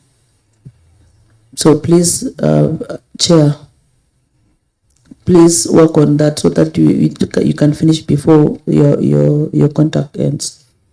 Proceed. And also it will become your legacy. When you meet those people outside there, they'll be celebrating you. And I'm sure I can see you're still having young faces. Probably after this, we are going back to ask them for their votes. Proceed, CSKB. Thank you. I confirm that it is well within our work plan to conclude that procedure. We still have several months in office. So hopefully we shall be able to get adequate financial resources budgeted for this process so that we can conclude. If the finances were there, we would even conclude sooner. Thank you. What finances do you want? Because probably maybe when they do supplementary, we can, as members, you can push in for that. Yeah, what actually do you want? Just ensuring that the proposals on the monetary implications on additional personnel emoluments are budgeted and ring-fenced. Thank you. And also, I would also want you to sacrifice your time. As we look at that, also look at sacrificing. Even us, when we do some responsibilities, at times there's budget constraint. Like even now, when you're doing this ad hoc, at times we don't have budget, but we sacrifice our little time as long as you're doing it, prepare, or you sacrifice a few coins for them, so that you're able to do a lot. Because forever we wait for the budget, at times we may not deliver for the people. So Honorable Ayengwa, please finish on that point so that we move to the next answer. Yes, that is a recommendation. I think we have number 26 on promotions occasioned by employees stagnations in one job group for a long time. Yes. And redesignations on a priority basis and report to the County Assembly during the annual reports to the House. In particular, there are employees in job group Q who work in the treasury and they have stagnated. I think one of them is Mr. Ayabe, who works in the human resource as a Mr. Ayabe, who works in the, he even said when we were here the last time that he has stagnated since when he was employed in 2014 or 2013. Up to date, he has not been promoted. Equally, we have Hilary Siror, David Rermoy, Jacob Kandakor, Catherine Kibet, then Kibor, and then Francis Ayabe. Yeah, Ayabe. That's stagnated. Yeah, proceed. Why have they not been promoted? Good question. Through the chair, we are indeed aware they have written a request to the board. We have considered it and we have given them advisory. If it has not been furnished to the committee or to the House, we have a copy of our response. Would you mind telling us what is the advisory? So in this advisory, we have advised the 6 officers who have requested for promotion that a promotion is predicated upon declaration of vacancies that can be filled. So the positions they are seeking is director positions at Job Group R. Some of these positions do not exist in the approved establishment, and it's a function of ongoing review. Until then, we do not have a position in the treasury where they're working where they can be promoted to Job Group R. Secondly, there is a nexus between the approved establishment and the relevant schemes of service, which are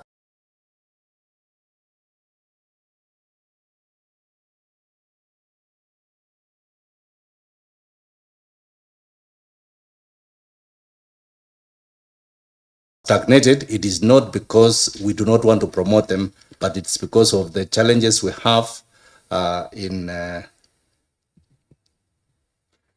the devolution. In fact, I think what Mr. Ayengwa mentioned, some of them have stayed in the same job group for a long time because they were devolved at the highest level that bars them from going to any other, unless they applied for another job that is at that job group. And that would not be a promotion, but it would be an appointment to another position. What if the director revenue, what is the qualification of being a director revenue according to the staff establishment that you're saying? At the moment, those positions are established, like say the Director of Revenue Management is established and approved at Job Group Q. And therefore, a promotion for such a person would require that in addition to meeting the requirements specified in the schemes of service, which includes holding a master's degree, and some of them have those master's degree, and maybe the length of experience, and we also agree that they could be having those experiences, but we cannot promote them to a position that does not exist. So this is work in progress that we are working with the CS and the departments to review the departmental staff establishment with a view to scientifically determining the relevant job group, the workload required for a position before we can approve a higher job group that they can be promoted to. So this is work in progress, Chair. The approved staff establishment doesn't recognize the directorate positions.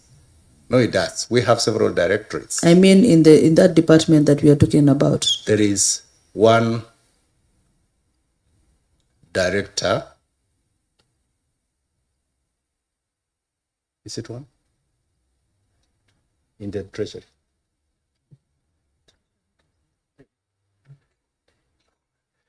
We have a directorate of finance.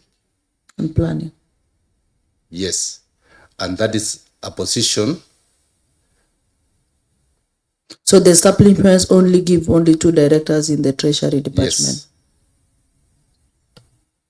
So can you expand, because you have appointed these officers as the directors? No. So what are they holding? They are deputy directors. Is it stated, is it in the establishment of the treasury? Yes. So the directorate part is not established? No, it is established and filled. The 2 of them? Yes. So the rest is it's under the deputy director? Yes. Honorable Baringo, you still have a question, you can proceed. Honorable Sharon as well, you had a question over that. We can proceed to ask him. Those are my questions on that. Chair, I feel like there are certain things that you might need to understand from the CS, and also the CCM of devolution, because I feel like this matter cannot be tackled the way we are handling it. And if we can get another chance to come and proceed with these questions so that we can sort out this issue, if we get another chance, when the CS will be coming, we can have the board coming so that we can handle this issue. Having said that, I would want to ask a question to the service board on the issue of approved establishment and organization structure. When was it approved by the service board?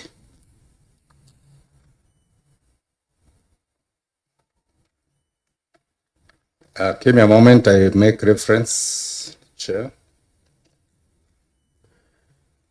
At the same time, Honorable Chair, I think there are so many letters that were made to the CS, came from the CS to the service board, and then back, and concerning the 6 employees who are seeking for promotion.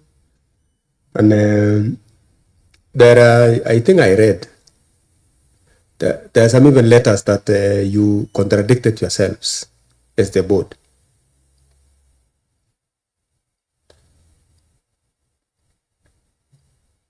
That? Yes. What is the contradiction? The contradiction, I can say it is, at first you had requested them for departmental something, that indeed they have finance for such promotions, and you had agreed that you can do the internal adverts for them, and then they succeeded. But nonetheless, Chairman, Board, some of the things that during these fact-finding missions is this issue of the 6 deputy directors, we've done promotions. You've done promotions previously, even on people who have on the same Garda job group are, and they've been promoted to the next job group. So, and from 2013 to date, you've done promotions of such. And such staff, you're aware about this thing. Don't even put the, let us not go around about the, you know what is happening in between you people. But I would really like it that you take it positively, this issue, and you're the employing agent. Let's treat them like any other employee. They've been here since 2013. I would really love that the way we've sat here and we've agreed on issues, because this issue is on our table. By the time they make an appeal, probably they wrote a letter to you, you responded them. There was a way it was positive until at one point it became negative. Can I read, Honorable Chair? Proceed, Honorable. Maybe let me read these 2 letters. Feedback on the request for promotion to Job Group R by 6 officers in the County Treasury and Devolution Administration Public Service Management. Reference is hereby made to your letter on the above subject, reference number BCG/CS/BSB/5/volume, all those ones, April 2025, and a follow-up and referred letter dated 24th October 2025, signed by 6 officers listed below. In your letter of 29 April 2025, the 6 officers were noted to be substantively serving then at Job Group Q and Job Group P as per the contents of the table below, provided for. Your is reference. I don't mention the names.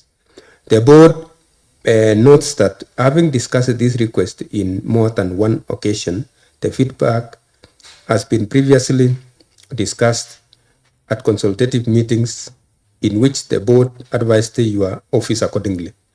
In its full board meeting on number FBM/036/2025 held on 2nd July 2025, filed its resolution in minute number FBM/3.0/036/2025, resolved that the positions at Job Group R and above are to be filled competitively through an external advert, in line with the Baringo County's HR policy manual on the recruitment and appointment of senior management staff in order to attract and retain the best talent required in this level, in which both internal and external applicants are eligible to apply. In this regard, your proposal of 29th April 2025, proposing that the 6 positions should be internally advertised, is in tandem with the board's resolution cited above.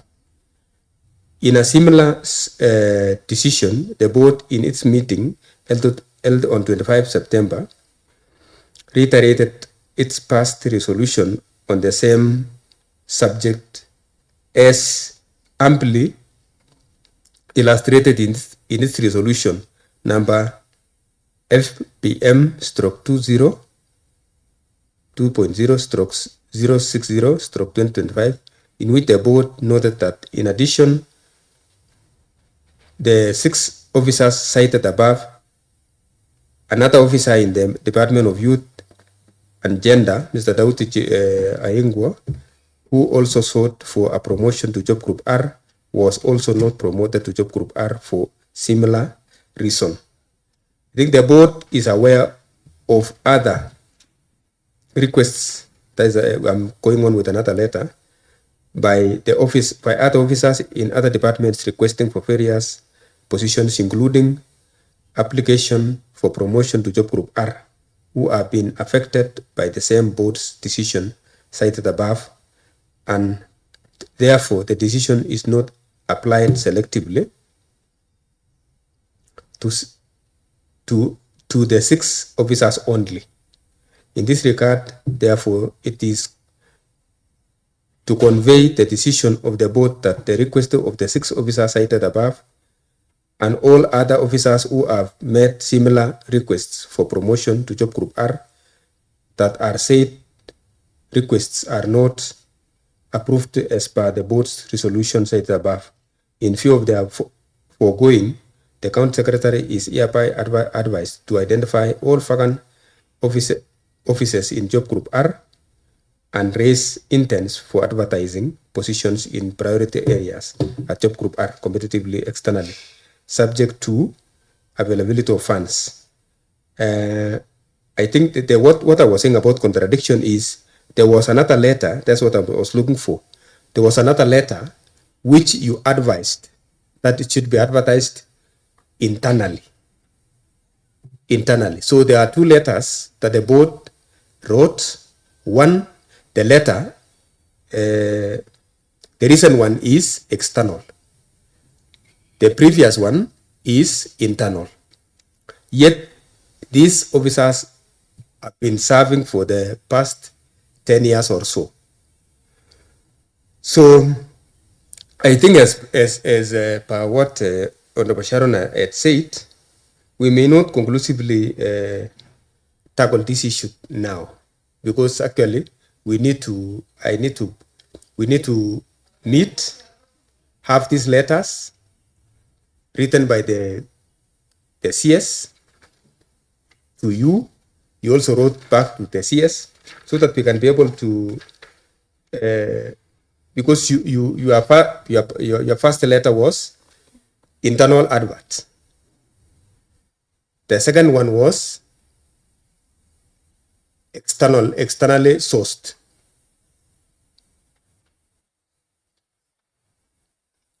And there was even a letter that you asked whether there is funds available for the same promotion.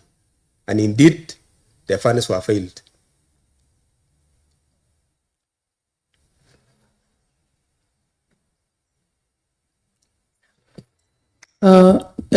Honorable Layango, they are following it up. If you're done, you reading your letters, you proceed. And I only see that we need some time with the CS so that we can be able to actually go through these letters and we see who is the stumbling block. Yes, who is the stumbling block on promotion of these officers. Because we have... what I can say, are you honoring the letters that they are being read? Are they from your desk? Chair, that letter he has read is indeed from our desk, but I would like to correct one error he mentioned. He read in paragraph, I think in paragraph 4, where he says is in tandem when it is in fact not in tandem with the board's resolution. So just for the record, he did not read the word not. Number 2. Please proceed to read that letter from the wordings he was doing from number 1 to the last, so that Honorable Lengo will be. So I can read that paragraph 4. You can read it. That paragraph 4, it says in its full board meeting number FPM, that is full board meeting number 036 of 2025 held on 2nd July 2025, provide its resolution in minute number full board meeting number 3 of 036 of 2025, resolved that the positions of a job group R and above are filled competitively through an external advert. This is in line with our HR manual. Baringo County HR Policy Manual on recruiting and appointment of senior staff in order to attract and retain the best talent required at this level, in which both internal and external applicants are eligible to apply. In this regard, your proposal of 29th April 2025 proposing that the 6 positions should be internally advertised is not in tandem. That is the emphasis. It's not in tandem with the board's resolution cited above. That's the correction we're seeking to make. Number 2, Chair, Honorable Aengwa made reference to a previous letter which is not produced or is not in record that we actually wrote. For sure, yes, what we can agree all of us is what Honorable Ayangwa indeed is part of the letters. You can honor them. So I can differ. This letter.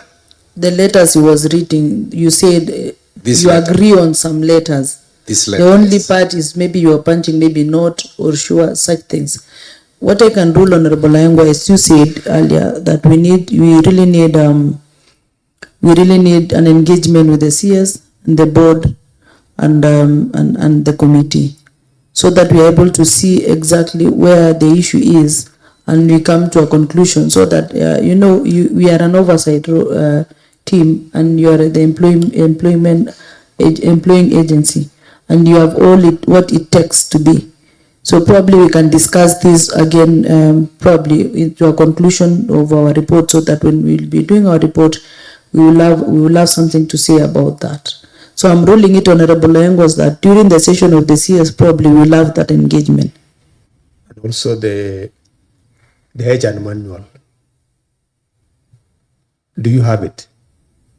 CS Kibi? Yes, we do have. We can provide a soft copy. Please do, during the session that we'll be having, look at those questions, all of them. I'll give you the questions that is coming on our table. Which Honorable Ayangwa, you have them, that the document that you are going through, we will give you, so that when we meet in our next engagement, we are able to come to a conclusion of that matter. We can move to the next question if you conclude, Honorable Ayangwa. Yes, I think if there is any other thing, we may move it to the next maybe sitting. So I've ruled that with the presence of the CS and the board and the committee. Maybe my colleague can proceed. Mine, I'll go directly to the HR. And please, CS Kibi, there was a document that you are reading to us, you're perusing through. You need to table it so that I don't forget about that document. You didn't table. And Honorable Sharon, proceed. Mine was... Yes? Sorry. Yes, right now? Please do.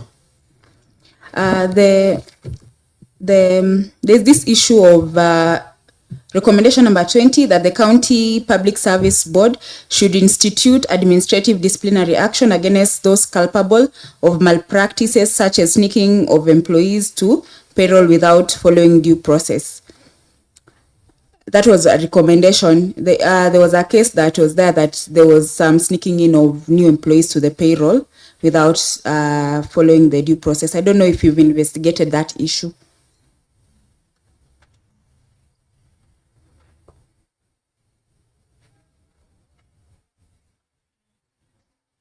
Or rather, is there a case like that you are aware of? 20. Yeah. Number 20. Number 20 from the recommendations. Yes, Chair. Yes, proceed. Yes, we did an investigation and advised the CS on 14th August to identify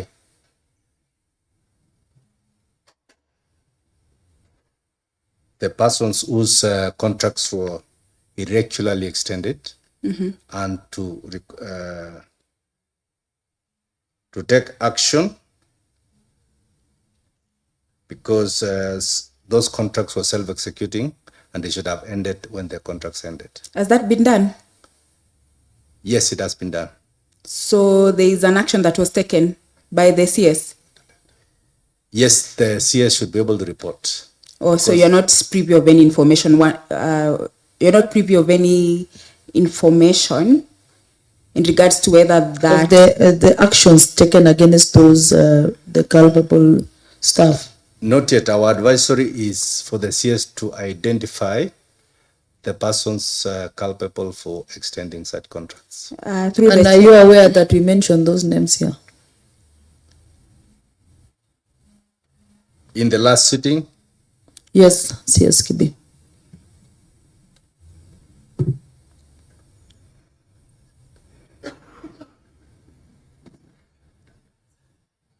Because the people who are actually your investigation on specific people, and it was said in this meeting. So there was nothing like to investigate. It was actually you giving those names to be investigated and given feedback.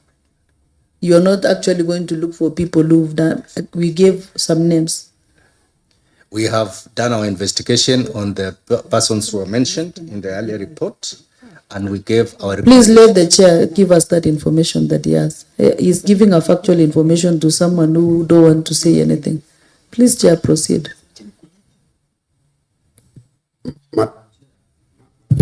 Chair, I would not give a different answer from what our CEO is saying, but maybe I can only say that we have done our investigations, and we did a thorough investigation. And I think we found what we were looking for, and we have done our bit about it. And it is a thorough. And I think... so probably I can rule it that maybe during our next engagement... because of the protection... of the culprits. Don't mention names. But I can assure you, what we did was thorough. Okay. What I can rule, because I can see we'll still have a session probably with the CS or the chair, with the CS, we will have a conclusive of that that matter. We shall give you a copy of this, what we have. Okay. So I'm still waiting for tabling of the document. I was asking CS Kibi, and there's something else I want to table to you, so that honorable members, please proceed to the next questions. I'll proceed to the next question, and this is to the HR. On the issue of your valid practicing certificate. The last time you were here, you didn't have your practicing certificate, and you had requested for 1 month. I hope you have it now. Please confirm that you have your certificate.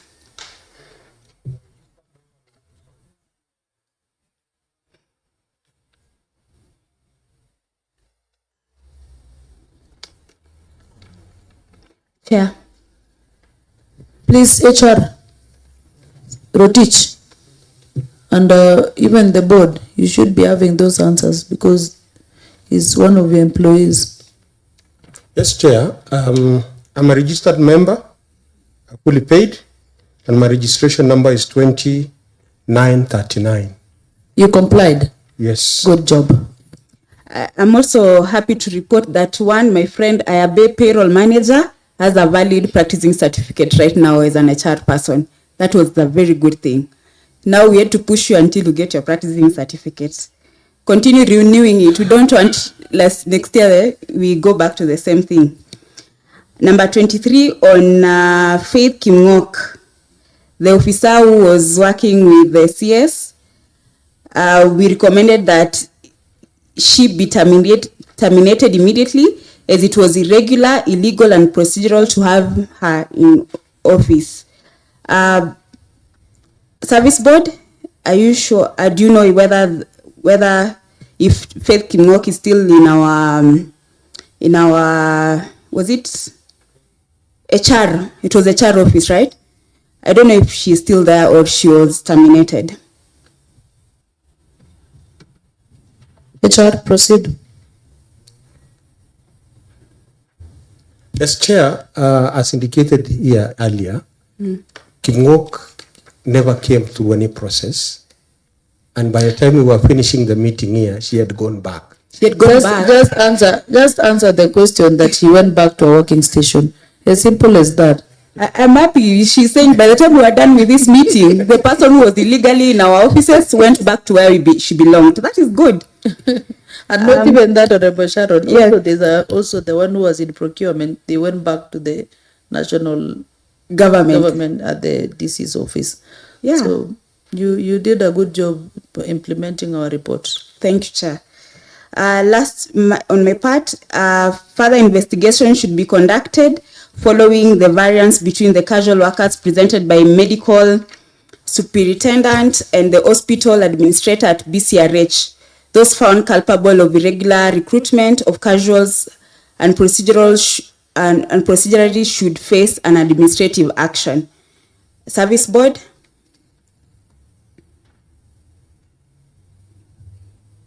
CS, proceed.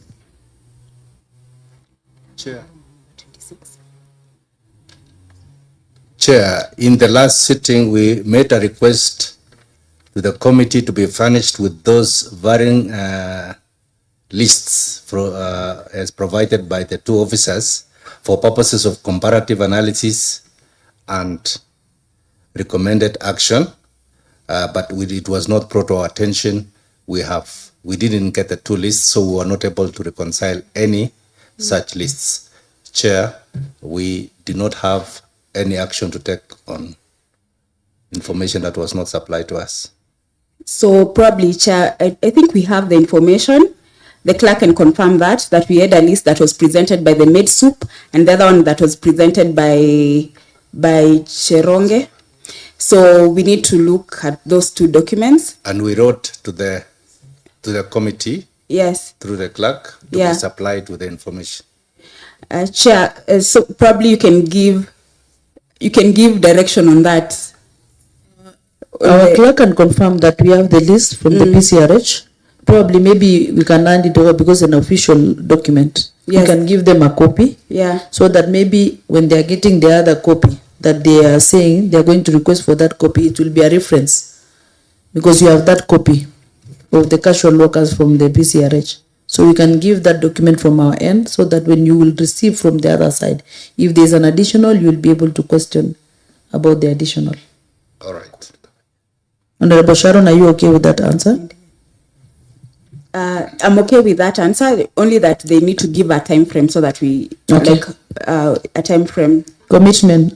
They had said before December, with their ruling, 1st December, that they will ensure that they will have the list from the hospital. Okay. And they will action on it. So we will give you this document from the committee so that it will be a reference because it's an official document. Thank you. Proceed the next question. Number 27, that legal action should be taken against the County Secretary Chirac, Chairman, for irregular dismissal of staff.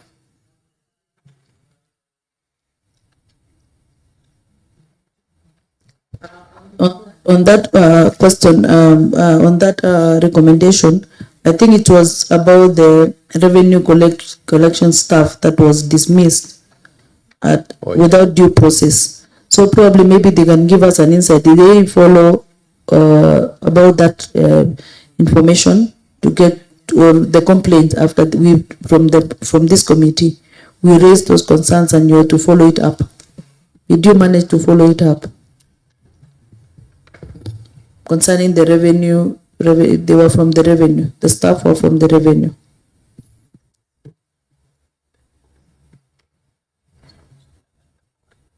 It is in relation to the Lake Bogoria revenue staff? No. It's Lake Bogoria. There were some from Lake Bogoria, some from Mogotio, some from Tiati. Then we can confirm to the committee that some cases have been brought to our attention and it is going through the... and also one from the ECD. Yes, it's going through the disciplinary process to confirm. So you will confirm to this committee again? Yes, we'll confirm. How long? So...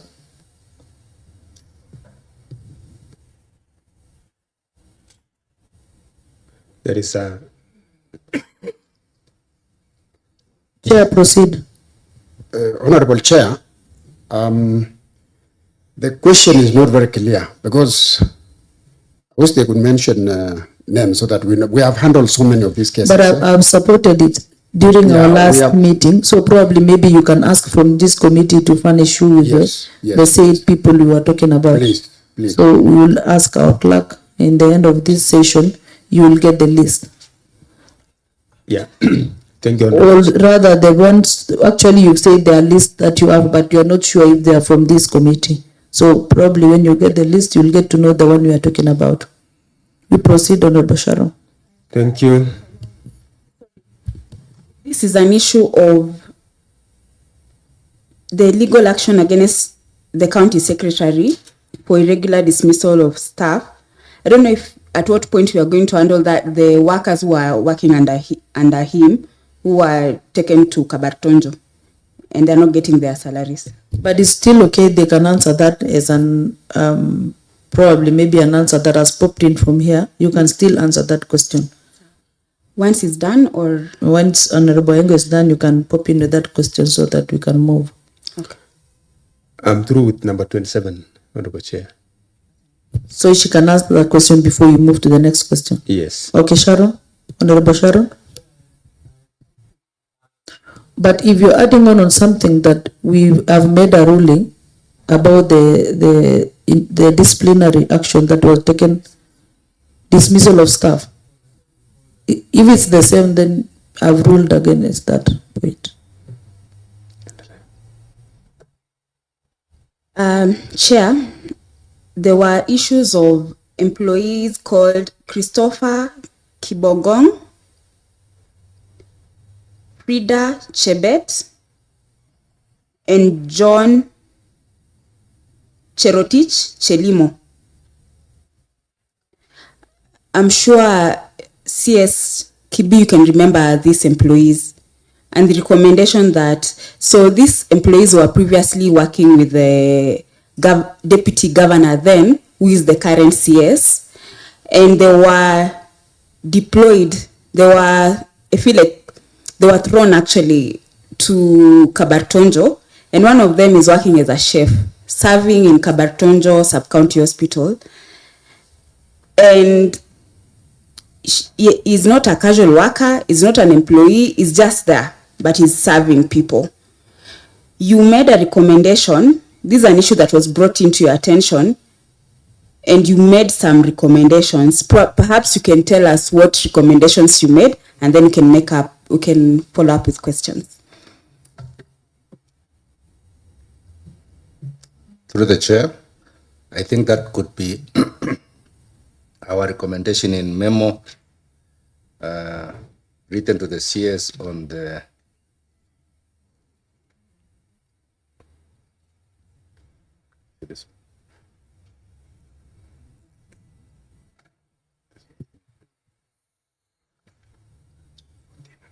our memo of 14th August 2025, where we have just confirmed that we have told, or we have advised the CS that these people were serving on self-executing contracts that was supposed to have terminated, and therefore they are not employees within the context of the Employment Act. They don't have an appointment letter to that effect, and therefore it was our advisory that if any of them is serving in a public office, they should be informed to clear and further action to be determined on how to resolve any loss of funds. And the issue of the chef, like when we went to Kabartonjo Hospital, is the only chef who is in charge of that hospital, because when we did our fact finding, they said the MedSup said they cannot let, he is not anywhere, he is hanging, but he is very resourceful in that hospital. So I don't know what happened to such a person who is really offering services in an hospital. As much as they were dumped there, what action can it be taken to on such a employee, at least for the welfare part, by the fact that as much as they're employees, but now what happened with that one? If if a person is doing a good job and has been invited to do a job by a valid agency or a public office, like in this case, if the MedSup at the authority of the board, that would be another matter. Okay. But if it is the hospital board that gave them a job, then he's probably doing a contractual job under the FIF. Okay. That can only be brought to our attention for ratification if we are satisfied that is done properly. But as for the previous contract, it expired, lapsed, and is not valid. Okay, Honorable Sharon, proceed with your questions.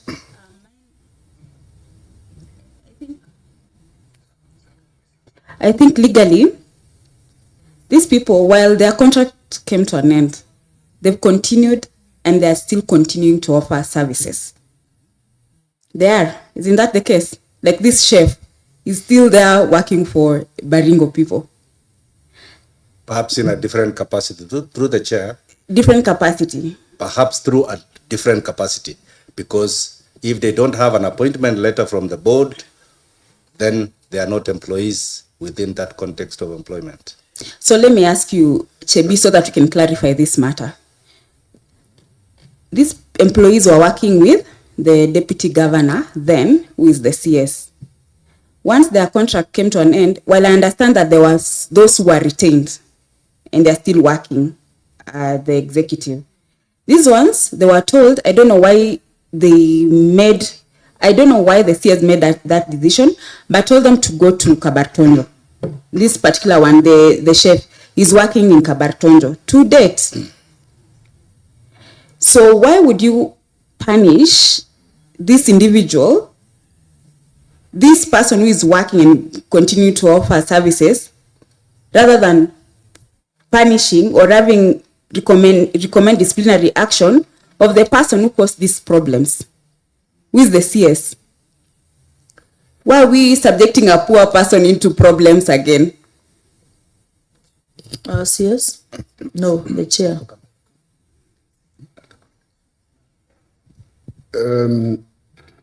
Madam Chair, as much as we would want to protect illegalities, I think we need to go back and look at how they were onboarded. I told you previously. I want to agree with Honorable Sharon that this person is rendering services, and we are here questioning, as an oversight, we are questioning an illegality that happened. And I would want you to proceed on prosecuting those people the right way. But now, honorable members, through my wisdom, I'm seeing laxity from MedSup, because this person has been engaged as a different person. So it was supposed to be embodied by the body of the hospital as a casual, so that he comes in differently and he gets his dues as a casual worker, not attached to the DG's employees, so that we differentiate. Because I'm seeing a point that we want to bring an illegality by ourselves to allow you employ to employ this employee, and again we are telling you these people are from the office of the DG who has their contract ended. So on your side, you don't, you recognize that their contract ended, like the one for the GDU, for the governor, the previous governor. So it's the same issue. The only problem that we had in this issue was those who were working with the DG as well, their contract ended, but they were sneaked in to the payroll to be permanent and pensionable, yet they were employees of the DG then. So I think that is where an issue is coming in, and you've said you've tackled it well, and we have a report from your side that we are yet to listen. So this one employee, the cook, is doing a good job, but again, he has not been given an opportunity to work at the hospital as with an official way and communicated to the board, so that he is paid as a casual, but not as an employee to the DG. So I'm seeing it as members, we still need to follow it up for this employee so that he gets his dues. Maybe we talk to the MedSup so that he is able to be onboarded as a casual worker to that hospital, but not as an employee to the previous employer. Chair, well, I really agree with you, but also we need to question the actions of the then governor, deputy governor. You can't just go and throw people like to survive on their. And on that, Sharon, Honorable Sharon, we agree in totality, and we've agreed that we are going to tackle that issue, the one we didn't want to say names here, with those names that were dropped at the hospital, so that we come to a conclusion of that matter when the CS will be present and the board. Okay. We proceed to the next question. The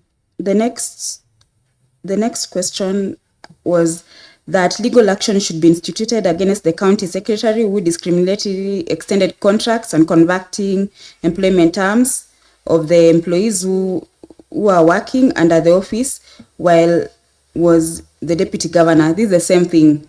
We refer to the next session, the next question. That is governor and the MCAs. Okay, so we go to the next question. 29, that's failure by the county secretary to authenticate the actual number of, that is the same thing. I think the same thing to number 30. We go to number 31. And I'll leave Engwa to proceed. Okay, thank you, Ms. 31. Honorable Ayengo, proceed. Regarding the transfer of employees, transfer allowances should be paid. These employees for transfer to a station more than 40 kilometers, and those who had been paid previously should be paid. Who had not been paid, sorry. Who had not been paid previously should be paid. Now, I think we tackled it yesterday, Honorable Chair. And we gave direction. I think we move to the next question. We move to the next question. We did that with the CEC Treasury. Okay. That the employment of hospital administrators should be sourced competitively to ensure those brought on board have knowledge of hospital management. Probably maybe you can get an answer Shed from light your on side. that. Yeah, because it's a question that was directly on you. How was it? And probably during your engagement with the stakeholders, how was it received?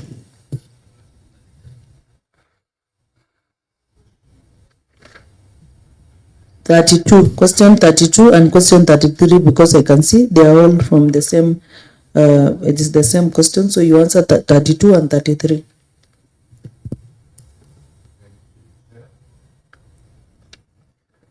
Regarding the recommendation that the hospital administrator of the county the county sub-county hospitals should be sourced competitively, we have noted that recommendation and agree with it, and we are working on it.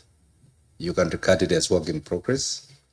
And the recommendation that the medical superintendent should serve on a 3-year term is also a recommendation we take positively, and you can consider that as work in progress. And this is within the context of review of the staff establishments and the power of the board to establish and abolish offices within the county public service. So they are related. We have a program called the KDSP2 program, in which a key result area is a focus on approved staff establishments and inventory of an audit of skills in the county public service with a view to doing a rationalization. This will extend to the county referral hospitals, where the proposal has been made to provide or to establish an office of the CEO of a county referral hospital, and that would necessarily mean a competitive position on a contractual tenure. So this is work in progress. We hope to achieve this within our term of office. He tackled the 35, 36. The payroll management systems and controls should be strictly adhered to avoid abuse of the system by individuals. Oh, that is devolution. But human resource is there.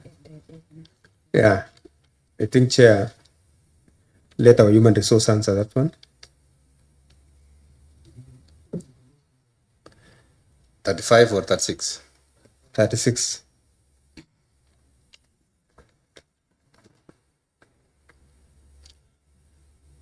On payroll management systems. Proceed.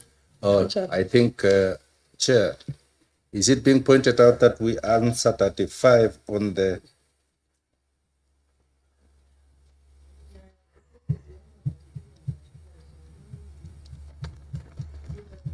I think I answered 32 and 33. So 35 on the recommendation that the payroll manager should have a competent assistant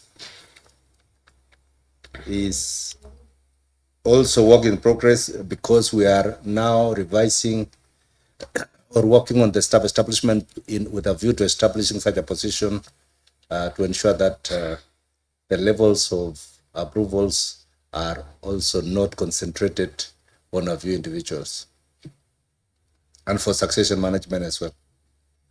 So consider it answered, Chair. And as for 36, I think you have directed the HR director, but we have a comment that we are party to the ongoing IDSP2 project, in which we are transitioning from the IPPD to HIRIS Kenya. And currently, the challenge has been that boards do not have the visibility of changes except the manual pay change advices. But we want to ensure that in the ongoing project, we have digital or online visibility of any changes on the payroll system. So hopefully within this financial year, we should be able to achieve complete visibility of the management of the payroll system so that we can contain any changes that are not required. HR, you had something to add on that point? Yes, Chair. In fact, in addition to what you said, our current payroll system, remember, is from the national government. It's managed at the national level. And that from IPPD to IRIS Kenya, there's a very big paradigm shift. Currently, roles have been demarcated very well, and that even an assistant might not be necessary because this is an online system that you can even work remotely, and that it has given 4 levels of what we call approvals. One is an approval by somebody called an operator who initiates the process, somebody called a supervisor who checks and approves, and a payroll manager who audits the payroll, both pre and after, what you call post. Now, the overall function of the HR manager to oversee all these processes, but not able to make any changes. So it's a very detailed, done system that it should be very hard. Number 2 is that system, for you to process anything, it will ask you for an authority to be uploaded, not just touching numbers. You must upload an authority so that if, let's say, I want to pay an arrears, the CEO must approve it, and you upload that approval physically so that they're able to track. Even if tomorrow you have to query, they can track and say who uploaded it and was it authorized or not. So it's a very good system. We're hoping that it's actually going to eliminate all these other broad issues. Thank you, HR, for that insight, Honorable Sharon. Chair, on that, and I want to understand because this is like I look at it when I'm doing an online banking, whereby probably it's a bank account that's being operated by more than 2 people. Then there's somebody who initiates and then approved like that. So in our case, who is the one that initiates the process, who approves it? And I understand now you're the one who oversees the entire process. And then the payroll manager is the one that now implements. Is that what you said? So who is the approver? Can it be the same one and the same person in Baringo County?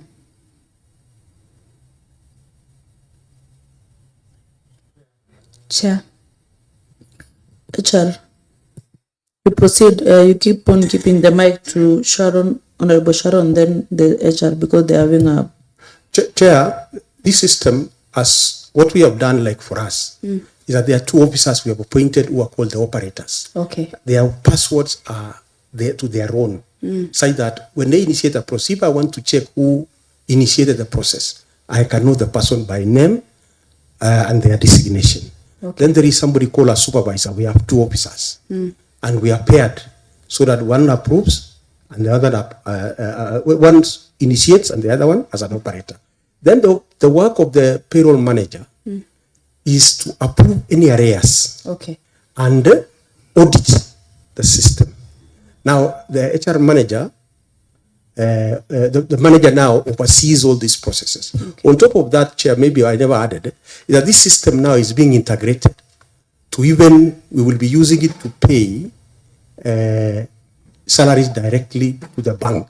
Okay. And all that party deductions will no longer be paid by the county. It will be when we close the payroll, they can see it in Nairobi, and they know, let's say staff A, what is their salary, they can wire it. And number two, if it's SHA will no longer be coming here. They will wire it straight. So what we only do is upload the data into the system, and it meets the data in terms of the payment and your details meets, and it is integrated. Oh, thank you. So on SHA, now, so you're saying once it's deducted, yes, it's remitted directly to SHA. So there'll be no that like two-step process, deduction, and then remittance. It is going to be deducted so that the payroll for SHA, for Baringo, is consolidated, and it is paid to SHA, the whole directly for all of staff. Now, what we do here is that we upload the data of the staff, those who we have deducted, to the what you call SHA platform. Then SHA will just integrate it and now align it to individuals. No, the problem is that the issue that I have, like in the executive, I'm aware that there's still some pending remittance of NSSF, like to a tune of about some millions of money. And yet they've already deducted. It's deducted from the employee, but it's not remitted. How will that be cured? Now, that issue of NSSF is a long story about it. It started way to 2014 when there was devolution. The arrears that we have currently is because of the 2014 devolving staff for local authorities and the others. Number two, the penalties that we have accumulated. But in terms of current status, we are up to date in terms of all our deduction, third party and everybody's deduction. That one I will have and Honorable Sharon, I now agree with you that the HR is a man of the truth. During our last conversation, Moi defended to the latter that you don't have any arrears for NSSF. Now it's true that maybe during the budget you ensure that you budget for that money and that NSSF be paid their money, because it means it's for now it's up to date, but probably maybe the accrued interest and penalties and unpaid money is what is actually the problem, not the now.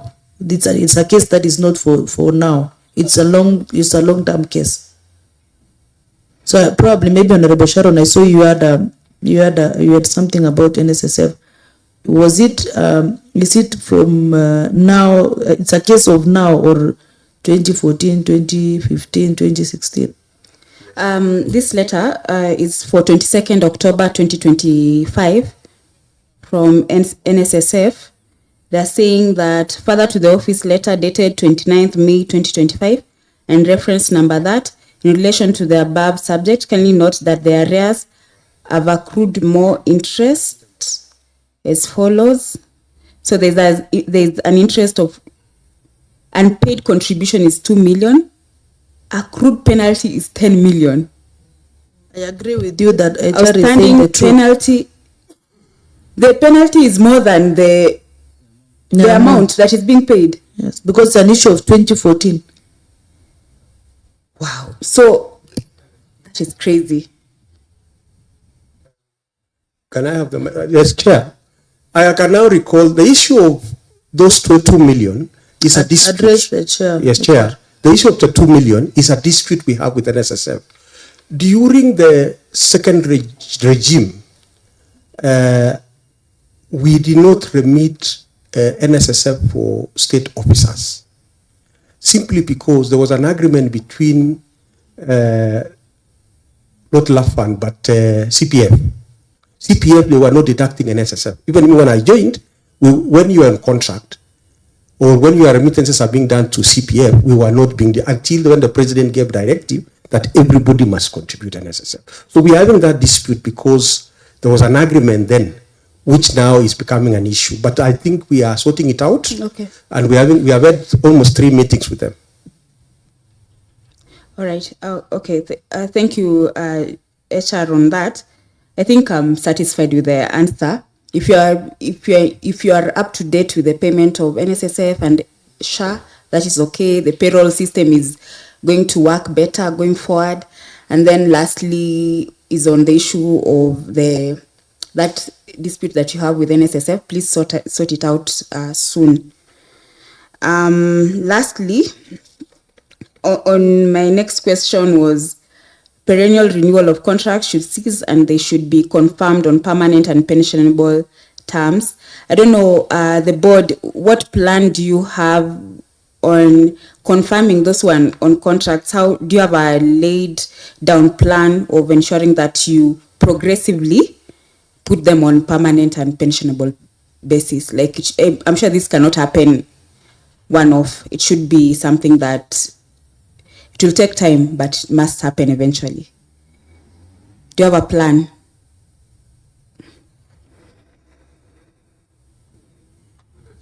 Yes. Kibi? We are on record as having said that it's within our work plan. Yes, we have a plan. Okay. And we are consulting with the executive. It is not a one-day decision. It is a work plan that we hope to achieve within this. Your tenure. Within our tenure. You've remained with 6 months? Yes, they're about 6 months. 6 months. So you should just have that as your legacy. Casual workers and the contractual workers. Honorable Sharon, I can see question 38, we already have an answer. Question 39, we also had an answer. Yes. You proceed to question 40.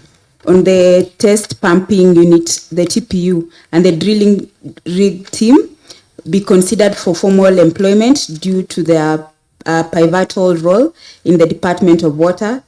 This was to the CCM Water, CCM Treasury, and the Service Board should consider that this is done.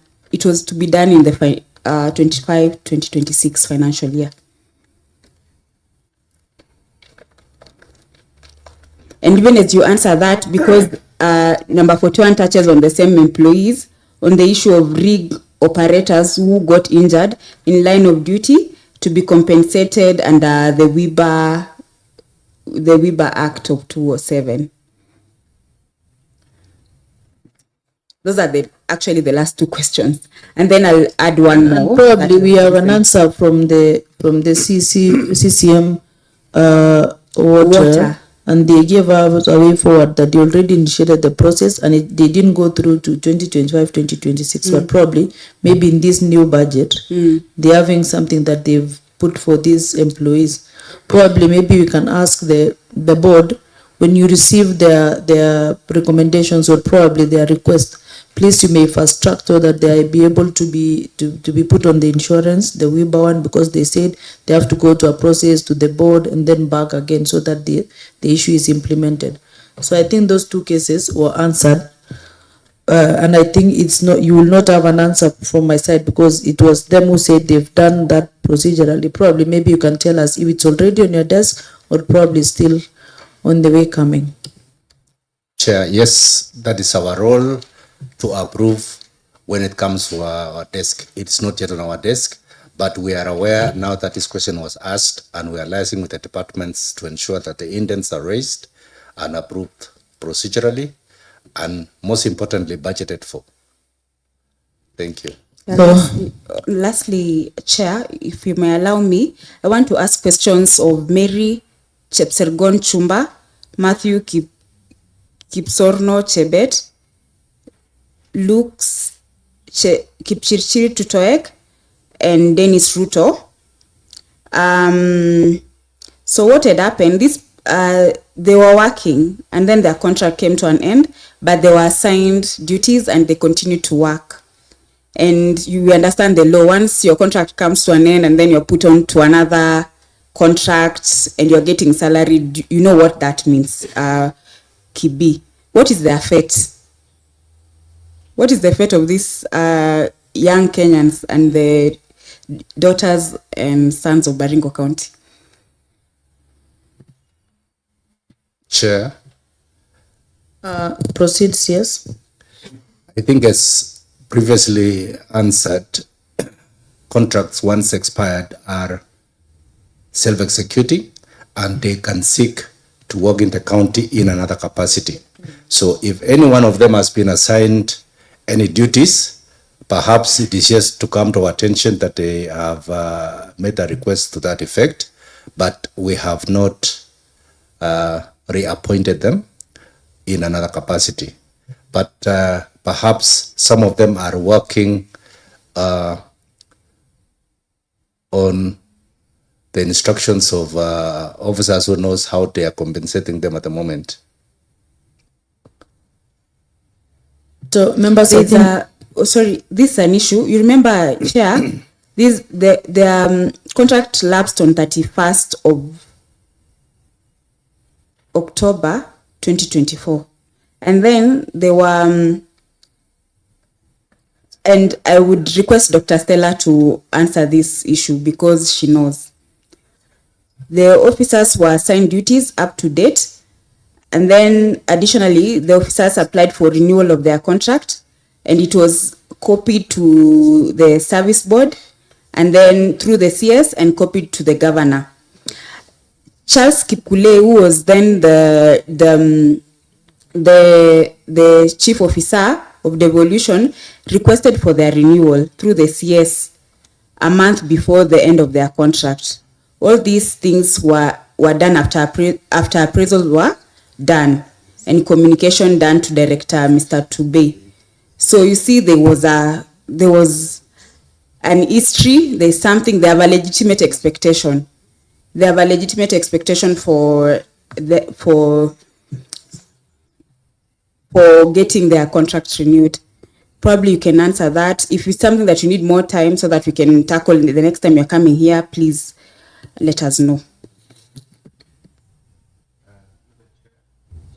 CS Kibi. They raised a request for an additional 7 months so that they can wind up instructions to these officers and pay them their arrears. That is something that the board became aware long after the contracts expired. So it's not true that those requests came on time. They didn't come on time. And the board is considering that aspect of approving the request for the 7 months so that they can conclude the work they were assigned. Honorable Sharon. The chair, when are you going to do this? Because this is a matter that has been pending for a very long time. And he had requested Stella to answer that question. So and probably you'd agreed to pay 8 months, and up to now you've not made any payment. Kibi, now that they've lost employment, you can't compensate them for the work that they did in 8 months, like immediately, because you know they did the work. Yes. I think we have already answered that question, that we have considered that request. You've considered? Yes. They're waiting for their report so that they can implement. I think you can give us more time so that in case there is more. More time? Yes, that is already. How long? That's already considered. And I'm wondering why you are putting this on the spot, yet we have already done that You've request. Done one thing. It's one thing to consider, is another thing to action. Kibi, we've given you leeway, all casual workers, until 31st of October. Anything else under progress. This one, just give us time.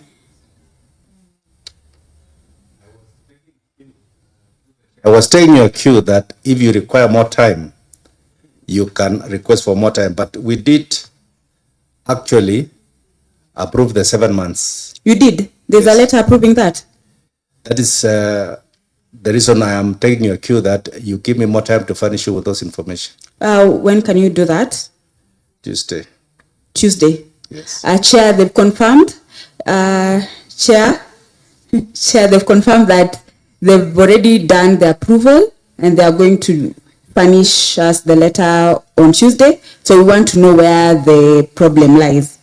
I've remembered that issue. The clerk was reminding me it was the issue of that the chief officer. Yeah. So, and if they've committed that they've done that, they've acted on that letter, then we need to see the correspondence so that we may be able to know how far is it or how long did you allow them to work so that maybe their contract comes to an end. So when are we getting that letter? Tuesday. On Tuesday. Tuesday it is.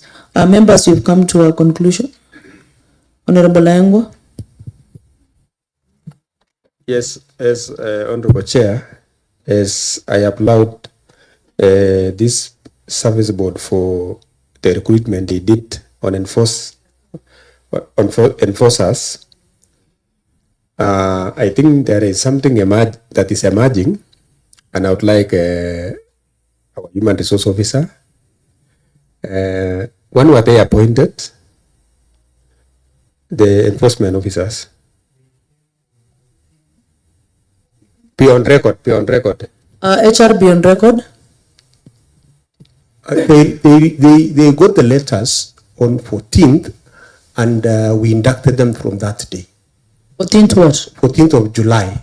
So they became your employees from 14th of July. Yes. What about their payments? Now, let me explain. We are sorry, Chair. Unlike the normal process where other staff, when we receive them, we send them to their stations, and then we expect a letter from the person receiving to indicate to us the date they reported. Unfortunately, this came to me very late. They actually got some few letters which were erroneous. So we have corrected in the December payroll. We are going to pay them from the 14th of July. We have agreed even with the payroll manager. So the pay slip is erroneous. Okay, we paid them allowances from the day we got the letters when they reported to the stations. Unfortunately, there was a period from the time they came in and they went for training which was not paid. So that's the period we are saying we will correct it, and we are paying in December, that period. Or they are pending. So you are paying in arrears in December? Yes, the balance of the arrears. Yes. We paid some months. So we are going to clear what was not paid in December. Well answered. Maybe sometimes when they go out for duties, HR, how do you normally compensate them? Their night out allowances?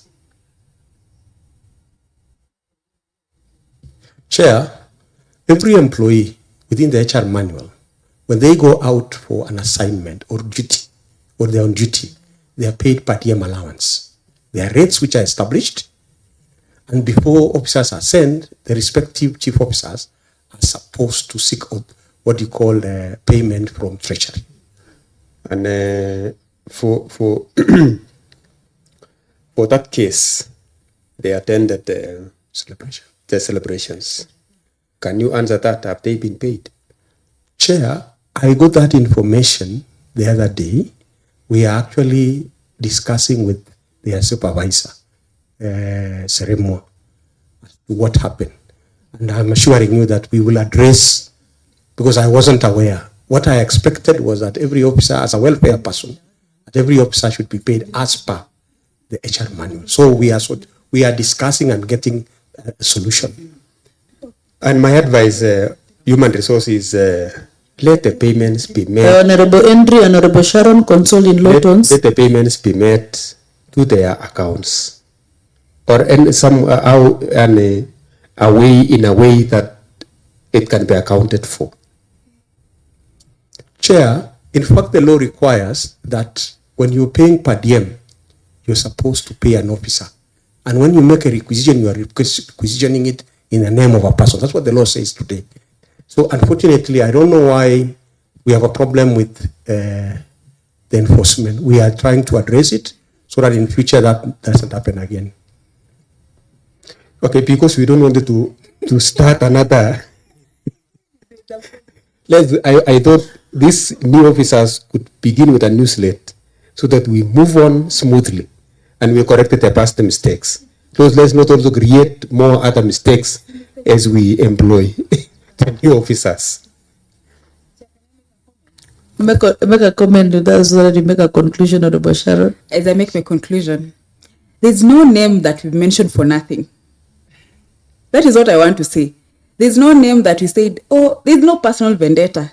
Clearly you can see, I don't want to mention the name because I'll get the calls, I'll be intimidated, I'll be called names.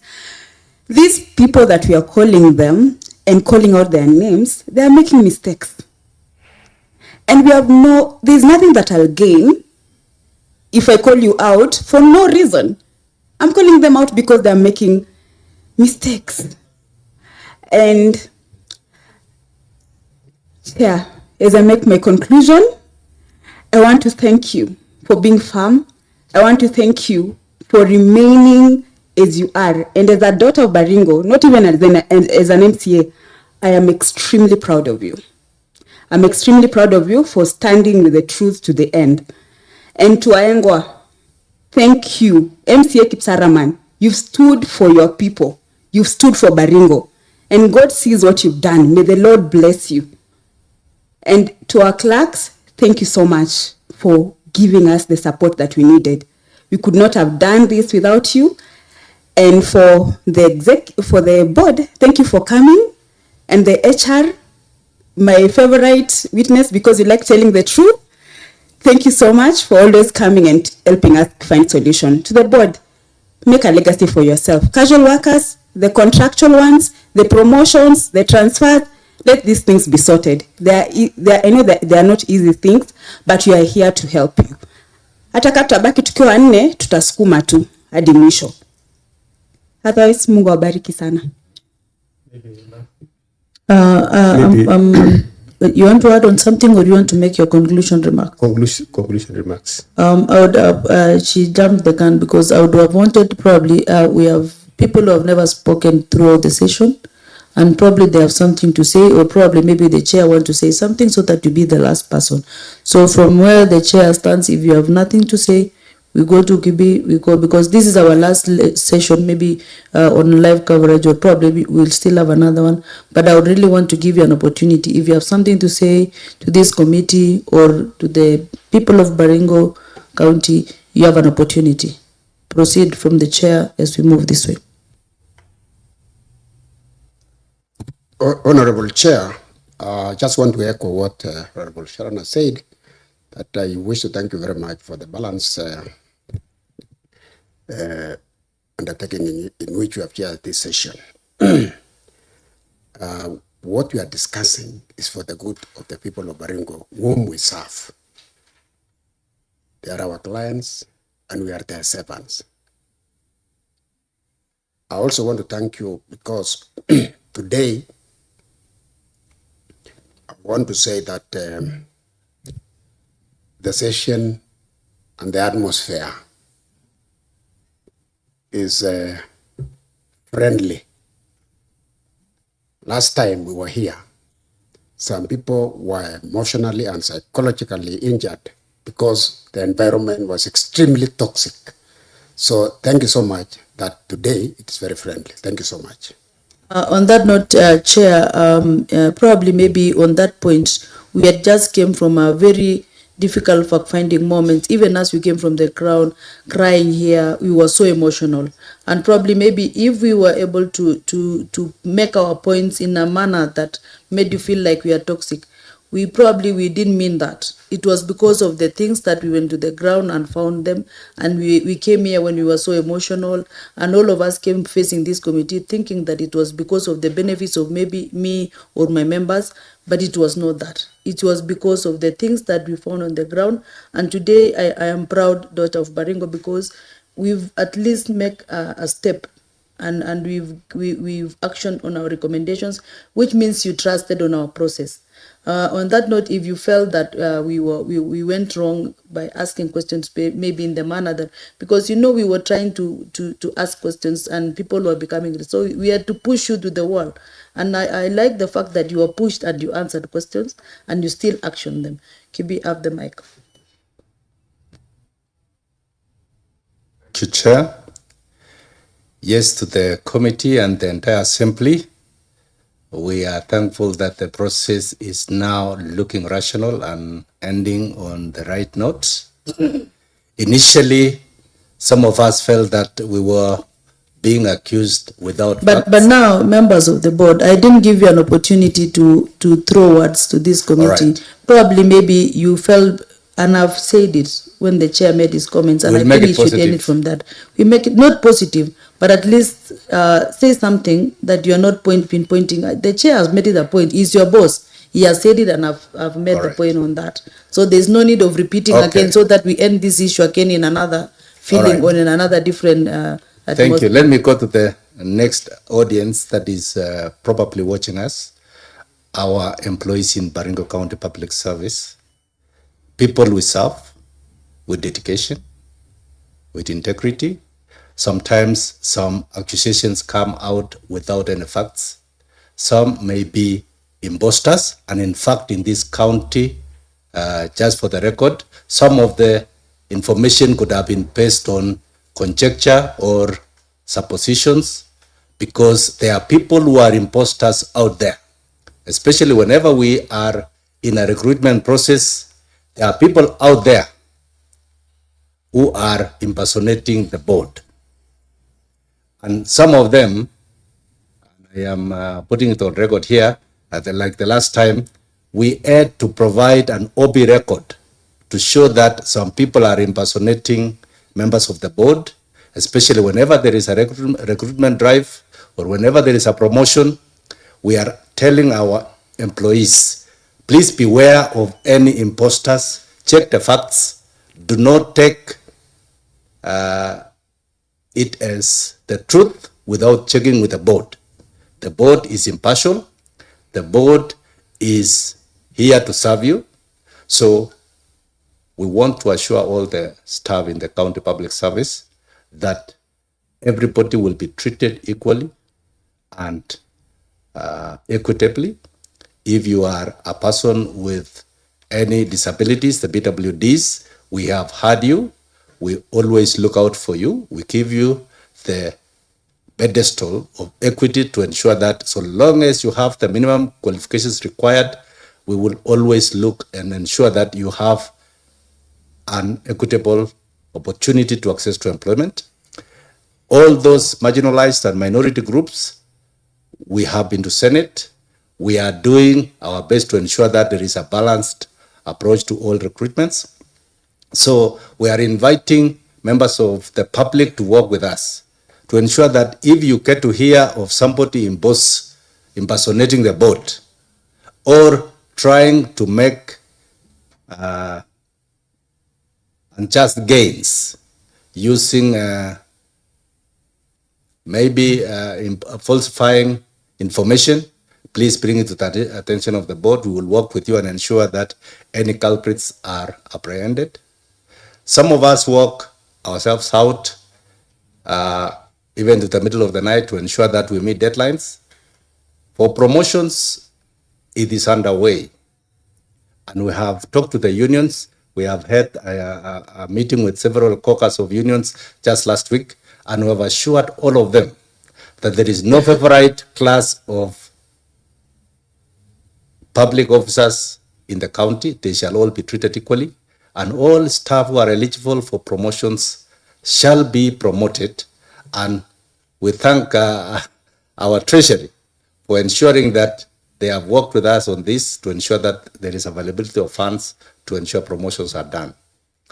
And to our teams in the county public service, our colleagues in the departments, the chief officers, let's work together on this matter to ensure that all these issues that have been probed by this committee are resolved amicably, and we have a clean slate going forward. Asante. Madam Stella, and please make it brief. Thank you, Honorable Chair. I'll make it very short. For me, I'd like to applaud the committee and the board and the executive for going through this process, and it's eventually coming out as something that will entrench good governance to this county. And we should all remember that we are serving one people. So we are one government serving one people. Thank you. Proceed. Honorable Chair, I want to take this opportunity to thank the committee. Initially, when you were summoned to this assembly, this committee, I realized that you were playing your oversight role, and in the process, you actually also you were going through some capacity building. After the first, when you appeared here first, as a board, we went back and looked at the law and every policy. We have been sharpened. Nothing can actually go through without that hawk eye of the board. So going forward, I am sure we are better equipped.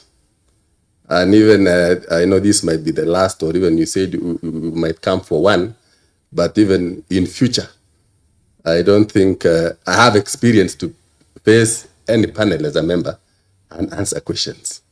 Thank you very much. Ewoy, have the mic.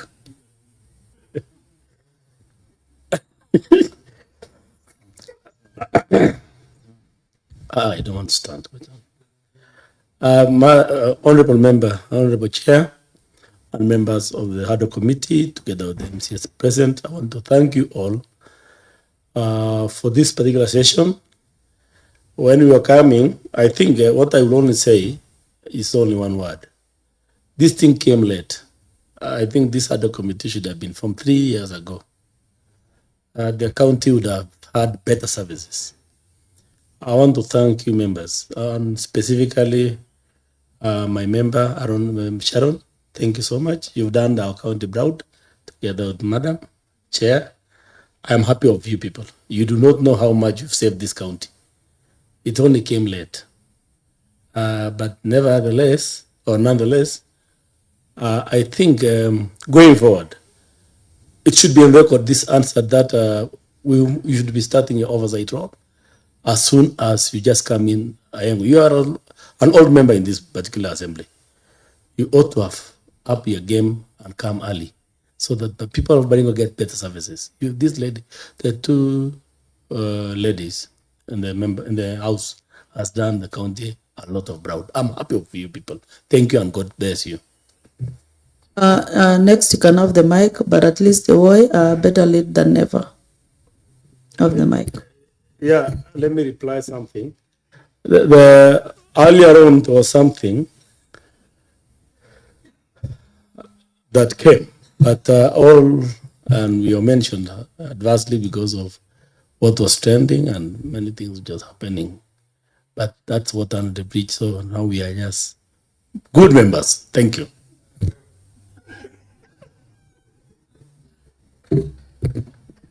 Let me also take this opportunity to thank you, the Honorable Chair, to the committee for the leadership you've demonstrated all through. And I think this has been a constructive engagement, and as pointed earlier, that it should have come much earlier for a better Baringo. And I think we need to have such engagements as leadership drawn from the executive, the public service board, the assembly, for a better Baringo, and for service improvement and better services in our county. Otherwise, thank you so much. Our lady there, please. Okay, thank you, Honorable Chair. I think my comments on this, it's been such a great, insightful moments. And as one of the commissioners mentioned that it's a bit late, but I want to say it has come at the right time for some of us. At that time when we came in for the first time, I think I was relatively new in office, but even as we transition to the new board, I think I have something for them, or now we shall better this county. So I want to appreciate, thank you for the leadership, thank you for all the sessions. Now I know what we need to do and, areas of improvement. Thank you so much. God bless you. Even as we pray for Christmas, I know maybe you're also going on off session. May God bless you so much. And to the board members, I think it's been a great moment. Wish you well. God bless you. HR. Chair and board and honorable members, to me, I want to say thank you. If there is somebody who has been punched a lot, it was me. But I want to thank specifically Sharon, Honorable Sharon. Sharon, for a very long time, I have never bothered about being a member of the human resource. And not because I was not qualified. To me, I never saw the meaning then. But your punching made me who I am today. So I'm grateful.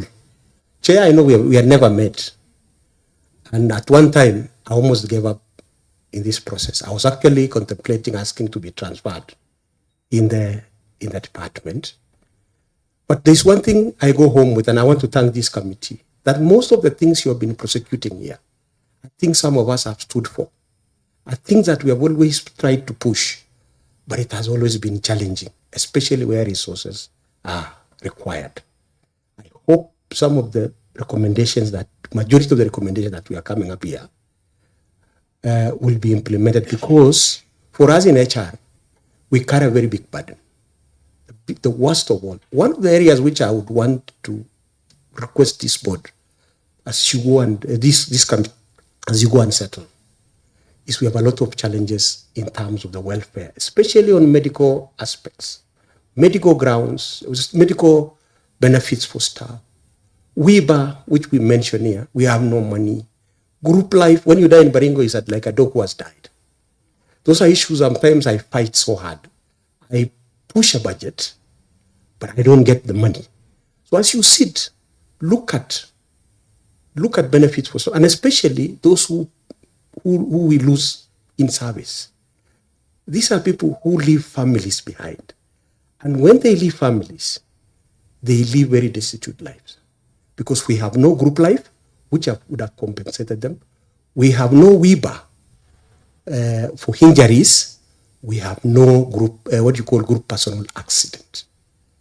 And if you look at the benefits on those benefits, they really go a long way in supporting people who pass on. So please, as you discuss budgets, remember that group of staff we lose, and remember their families. It is me today, it's another person tomorrow. Thank you so much. Thank you so much, HR. I can go back to my members. Starting from Sito, you've been generous enough to join us through and through. Please make your remarks. Thank you, Honorable Chair, and my apologies for the short time that I was not around. I had to attend to an issue. We were launching the affordable housing, so I had, being the chair, I had to be there. Allowed, honorable member. My apologies. Allow me to first congratulate the service board. I think all through, if there are people who have been genuine in their submissions, is the service board. You've always been very genuine in the response that you give, and that is one thing that I'm proud of. It is better to say the truth and go to heaven if it is there. you know, my pastor told me that one day, it is better to say the truth and go to heaven than to lie and be laughed by everybody and you regret later. Thank you very much. And I want to agree with Iwoy, if this came early, Baringo would have been a better county. But nonetheless, I agree with you, Chair, that it is better late than never. At least we have somewhere, we are heading somewhere, and we'll be there. I want to appreciate my good friend, the HR. If there is somebody who has been truthful man in the executive, leave alone you guys in the independent arm. If there is one person who has been always very sincere and would say it as it is my brother, the HR. Thank you very much. You take your flowers, HR. You will go far. The people of Baringo who have been listening to these proceedings, watching, are praying for you. do justice. Don't mind about what people will say. Just do it. And God is going to reward you for that. And to my colleagues, thank you very much. It has been a tasking responsibility. But Chair and the entire team, you've stood. People may not have anything much to give you, but the prayers of those casuals who had suffered, the tears will be wiped by what you have done. Those prayers, and I am really hopeful that we will be able to change how we are doing things as a county. By this, we will be able to change. Personally, I come here every other time I get an opportunity because I represent people. I represent a ward called Bartabwa, and I would want to listen and find a solution for the suffering of those people. And I am hoping that going forward, we will even have a very good service board in future that will come and ensure that every time that there are opportunities, all the parts of Baringo are represented. And I want to applaud you for making sure during your tenure that every time you get an opportunity of hiring 30 people, they go to the 30 wards. God will bless you for that. But He will also punish you for every time that you get 30 opportunities and you give it to one ward. He will also punish you for that, but I don't think there is no opportunity like that. So thank you very much, my colleagues. Some of us who like saying the truth are super proud of you, the technical team, my good friend Kondira, my friend Lopez, Karanja was somewhere. Karanja, thank you very much. You've stood firm. People may bunch you. People may say many things, but stand for the truth. And that truth will take you somewhere in future. So God bless you. Thank you very much. I am looking forward to a better Baringo. Personally, I am passionate. I have a strong belief in a leadership that talks to one another, that have a conversation. What is the best way that we can move this county together? It was my wish that at some point the governor would come and sit with us and tell us this is how we should move in this recommendation and this. But nonetheless, I know when my good brother, the HR is here, he represents the governor, and we will move Baringo to a better position. Thank you very much, Chair. God bless you. I can see Honorable Henry, and you know what will happen if you go the direction you want to go. I'm giving you an opportunity to make your remarks. Thank you, Chair. Chair, no cause for halam. Just here also to congratulate you for the good work. Chair, my concern was only that maybe your members should take caution on mentioning names of junior officers. Honorable Member, you're out of order. You are out of order, Honorable Member. Honorable Laengo, proceed to make your... Thank you, Honorable Chair.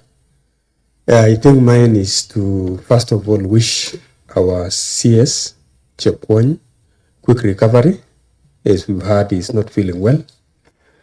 Secondly, Honorable Chair, I also wanted to say that our exercise, we were not targeting anybody during our exercise. I think this house gave us an opportunity to do this work, and they elected us to do this work. We've done it, though it was not easy. I hear the board are saying it was sometimes emotional. Even us, it was also very emotional. But we have been tasked. We have been given a task to perform, and we had no choice. My friend and Rebel Roy, we had no choice. We had to face it, and I thank God up to today that nobody up to today We've done it well. I want to thank the board, and I'm happy. When we went through these recommendations, most of them had been dealt with, and I'm happy that you've done so well. What is remaining, let's pursue them to the conclusion. Honorable Chair, to the people of Baringo, I think they have been watching us do this work. I know some are happy, some may not be happy, especially, especially when it reached a point where names are mentioned the way my colleague said. And when names are mentioned, they are mentioned because you represent that particular docket. You have a responsibility to give us a feedback, or to give us a solution for that matter. So therefore, we were not targeting anybody. We were doing our duty as given by this House. And so therefore, as we draw to the conclusion, if in one way or another we brushed the shoulders, especially the board, those who came, it was a duty. It was a duty, and so therefore the duty is coming to the end, and so therefore we should not carry it anywhere. Iishe na tukange yajayo na tufanye kazi vile inatakikana. I like what Munge said, Honorable Chair, that the questions here made them go do research, looked at statutory bodies, looked at the law, what the law says, and that is good, Honorable Munge and all the board. Wacha tufanyie watu yetu kazi. I said yesterday, Honorable Chair, that most of our people of Baringo, they look at the administration part of it in a very negative way.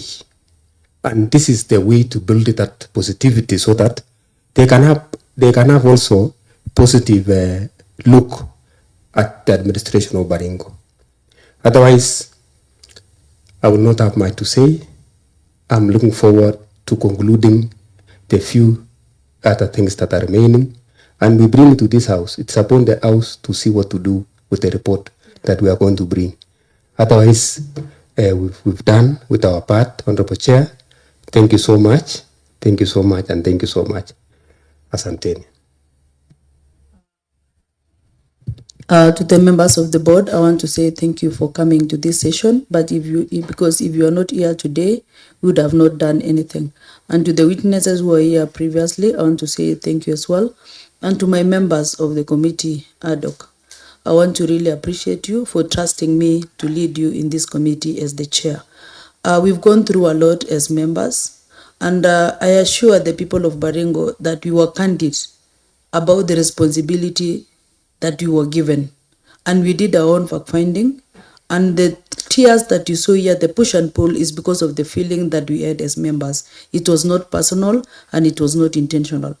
And to the people of Baringo still, at least you've seen the implementation, the recommendation and the implementation stage of this committee, of these recommendations. And as a chair, I'm proud that the executive have implemented part of these recommendations, and there are others which are ongoing.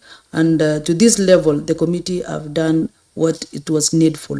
And we will still continue to engage the people of Baringo. And to my members, I'm still grateful that you trusted me to take up this mantle. It was not easy.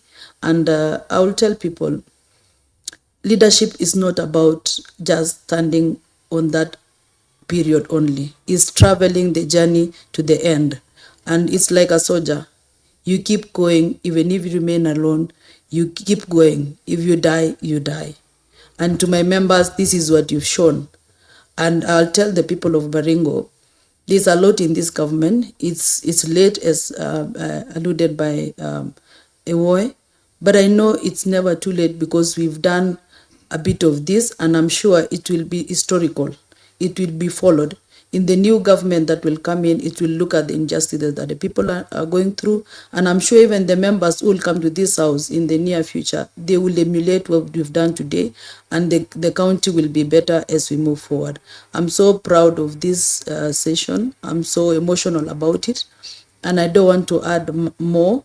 But I believe that the executive will continue doing this implementation, and people will feel it, and we felt it already. Even in employment sector, the agencies, they've done it. They've put the marginalized people. Every ward was represented, and I'm sure even with the little employment that they will still do, they will still implement the same way that they've done. Thank you so much, and may God bless you. You're free to go.